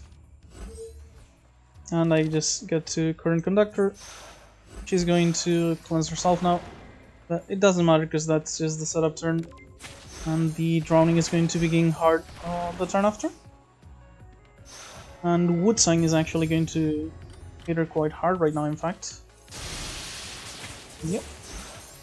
All our mana turns into rainbow because we have 2 stacks of Earth Sign. And yeah, this should be a rather easy fight at this point. Just keep stacking water. Well, let's do this first so I can draw for Metal Sign as well. This is mostly about the signs more than the draw 3 cards at this point, but it's there, yeah. And Water Elf. More damage, more water, more wood. Although the wood is probably not going to even activate at this point, because I'm guessing the Junko is going to die beforehand.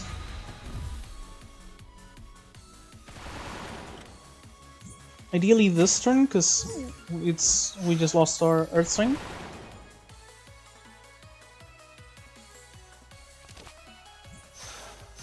Make some hand space. Lost some cards, and we didn't draw anything to help us finish this actually. I guess gifts given here. Okay, Water Elf could help. When we even get Deep Memories, so we do Water Elf. Oh, I was going to say then Deep Memories into it again, but Junko was already at 2 HP. I was so focused on doing damage I didn't realize how little I needed to do.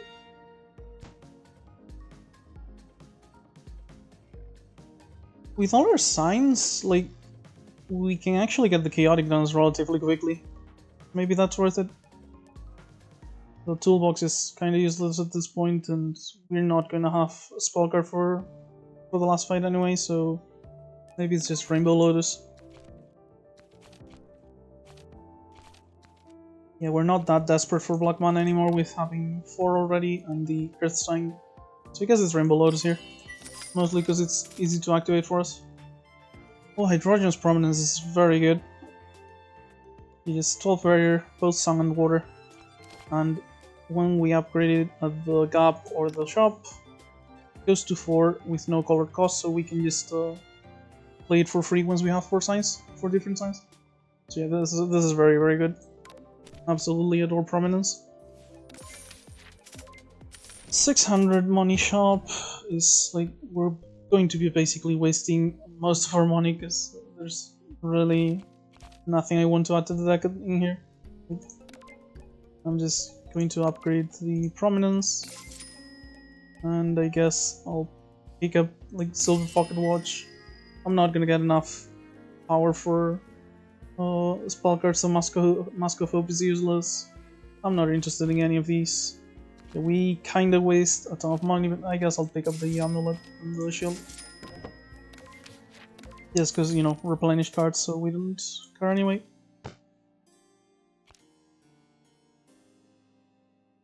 And for our last upgrade, I guess we finally upgrade the Devil's Codex. Not that it matters much at this point.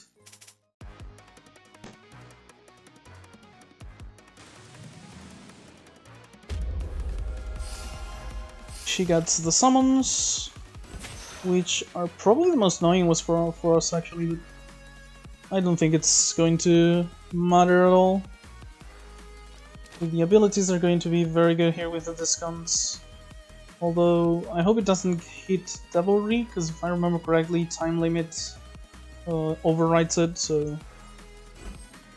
But yeah, I got Water Elf and Conductor, so at this point we can go ahead and Devilry Light Ray and Amulet, and we have enough mana for Conductor into Water Elf. And we're going to be taking a lot of damage off of this, but I guess we could have Princess and Dined. I didn't realize we'd have enough mana for everything. I thought this wouldn't be enough. My bad, I guess.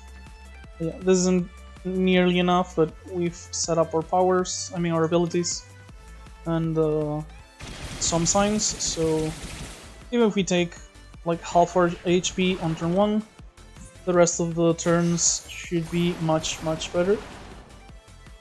In fact, Jellyfish Princess here is going to be very solid. However, I do have intelligence, so this is basically free because Philosopher's Mana is going to pay for both colors of mana. So, and Ballistic Shield here gives us boost. Honestly, I'm doing this for the boost more than anything else. We get to boost our Spell Mastery. Same here.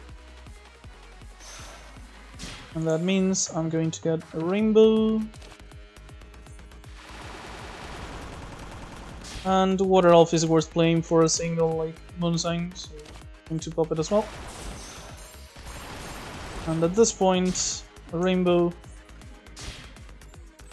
displays Silver Dragon for Metal Sign, and this is 4 mana Jellyfish Princess, all of it Philo. And we get a ton of block from the Moon Sign, and we don't have to worry anymore. Next turn, we're probably going to hit the damage cap thanks to D-Shift and whatever we draw. I do intend on using D-Shift. Or actually, no, I don't intend to actually. I'm going to save it because this turn she's going to remove the drowning anyway. So I'll do it next turn and start stacking up even harder than before. So, Silent Sling. Hopefully this doesn't draw a expensive card because I want a Deep Memories with Instinct. 5 Seasons is perfect for me. Boundary for free. Deep Memory. Spellmaster is good here. Though I guess it doesn't really do much right now. But yeah, next turn we do have to go off completely though. She's gonna get her second item after all.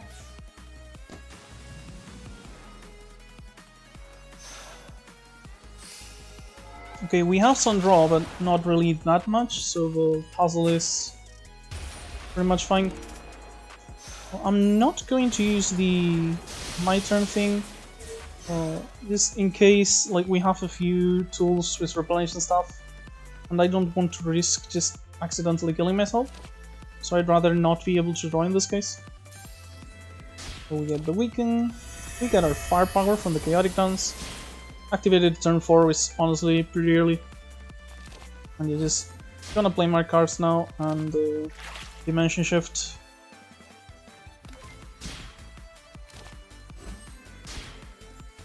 Prominence gives me the signs.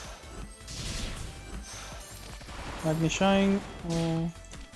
I don't even need to focus the fairy anymore. Like she dies to just getting water signs and stuff. So let's just focus fully on Sage it. Apply the Weaken, just so we can keep more barrier. And yeah, I have plenty of mana to just do Shade, Double Shadow, and play the D-Shift.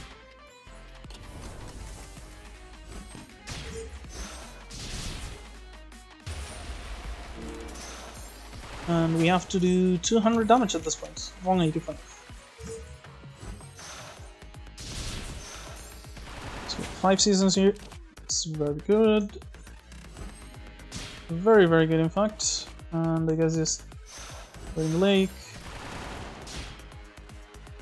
I guess the block from here isn't like really necessary, so let's do this first and the second. Doesn't do any more card draw, but you know, gets us this. I guess at this point Transmigration is not a very good card, so I'm going to exile it if I'm not drawing anymore. Play Water Elf, and the drowning and the damage. I gotta rather get her at least below 600 if we don't hit the damage cap. However, I do think with 5 seasons here, proccing both water and fire twice, we will actually hit the damage cap here. So nothing to worry about.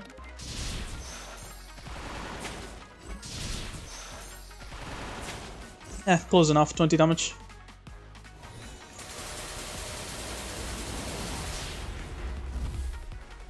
And yeah, at this point our damage is definitely accelerated enough that we don't have to worry about not killing her in time. And well, I think we have plenty of barrier to not die, so yeah. In fact, let's just speedrun these turns, because, you know, it's basically free.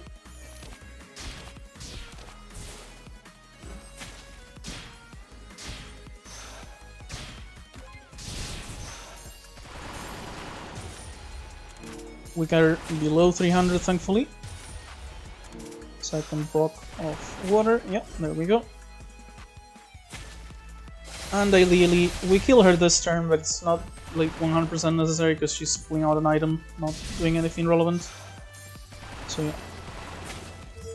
yeah. Seeing our hand, I feel like it's easier to get the instinct from this. Yeah, from this side because of all the cards we have. So just all these cards, Danger Dust, and Deep Memories for, I guess, Agnishine. I wanted to Water Elf, but I just went off and played the Deep Memories without thinking. Agnishine, Prominence for 0, and yeah, just draw Ginger Dust, and Water Elf will finish the combat by dealing damage and then drowning.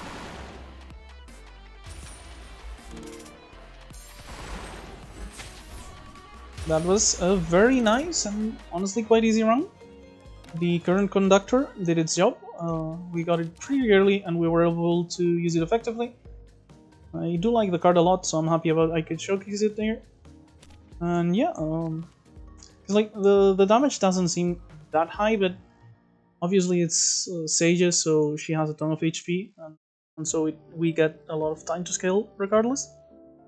But like, it was doing 45 drowning at the end, right? That means 45 is like 15 times 3, which is which means that it procced 15 times, right? But the damage it did isn't just the 45. It also did damage like over the turns it activated, but also like to reach 45, we had to go through 42, through 39, through all of that. And all of those, like, as soon as you apply the drowning, this triggers it immediately. So if we got to 45, like, just 45, 42, and 39, so just the last 3 procs, were already 120 damage on its own, without having to wait, so yeah. Like, if you have enough water, this stacks up insanely fast, and it just starts killing your enemies super hard. And well, we did also have, like, double 5 seasons, which triggers our water signs, and also triggering water signs also triggered this, so you know, scaled up even faster than the most. But this was honestly an extremely solid water deck. Just so that was like what, 4 intelligence? Yeah, 3 girl of intelligence, double 5 seasons. Prominence plus Conductor, and then just like double Bury in the Lake, triple Water Elf. Yeah, that was extremely solid core for our water, and to use the Conductor and all the Barrier King.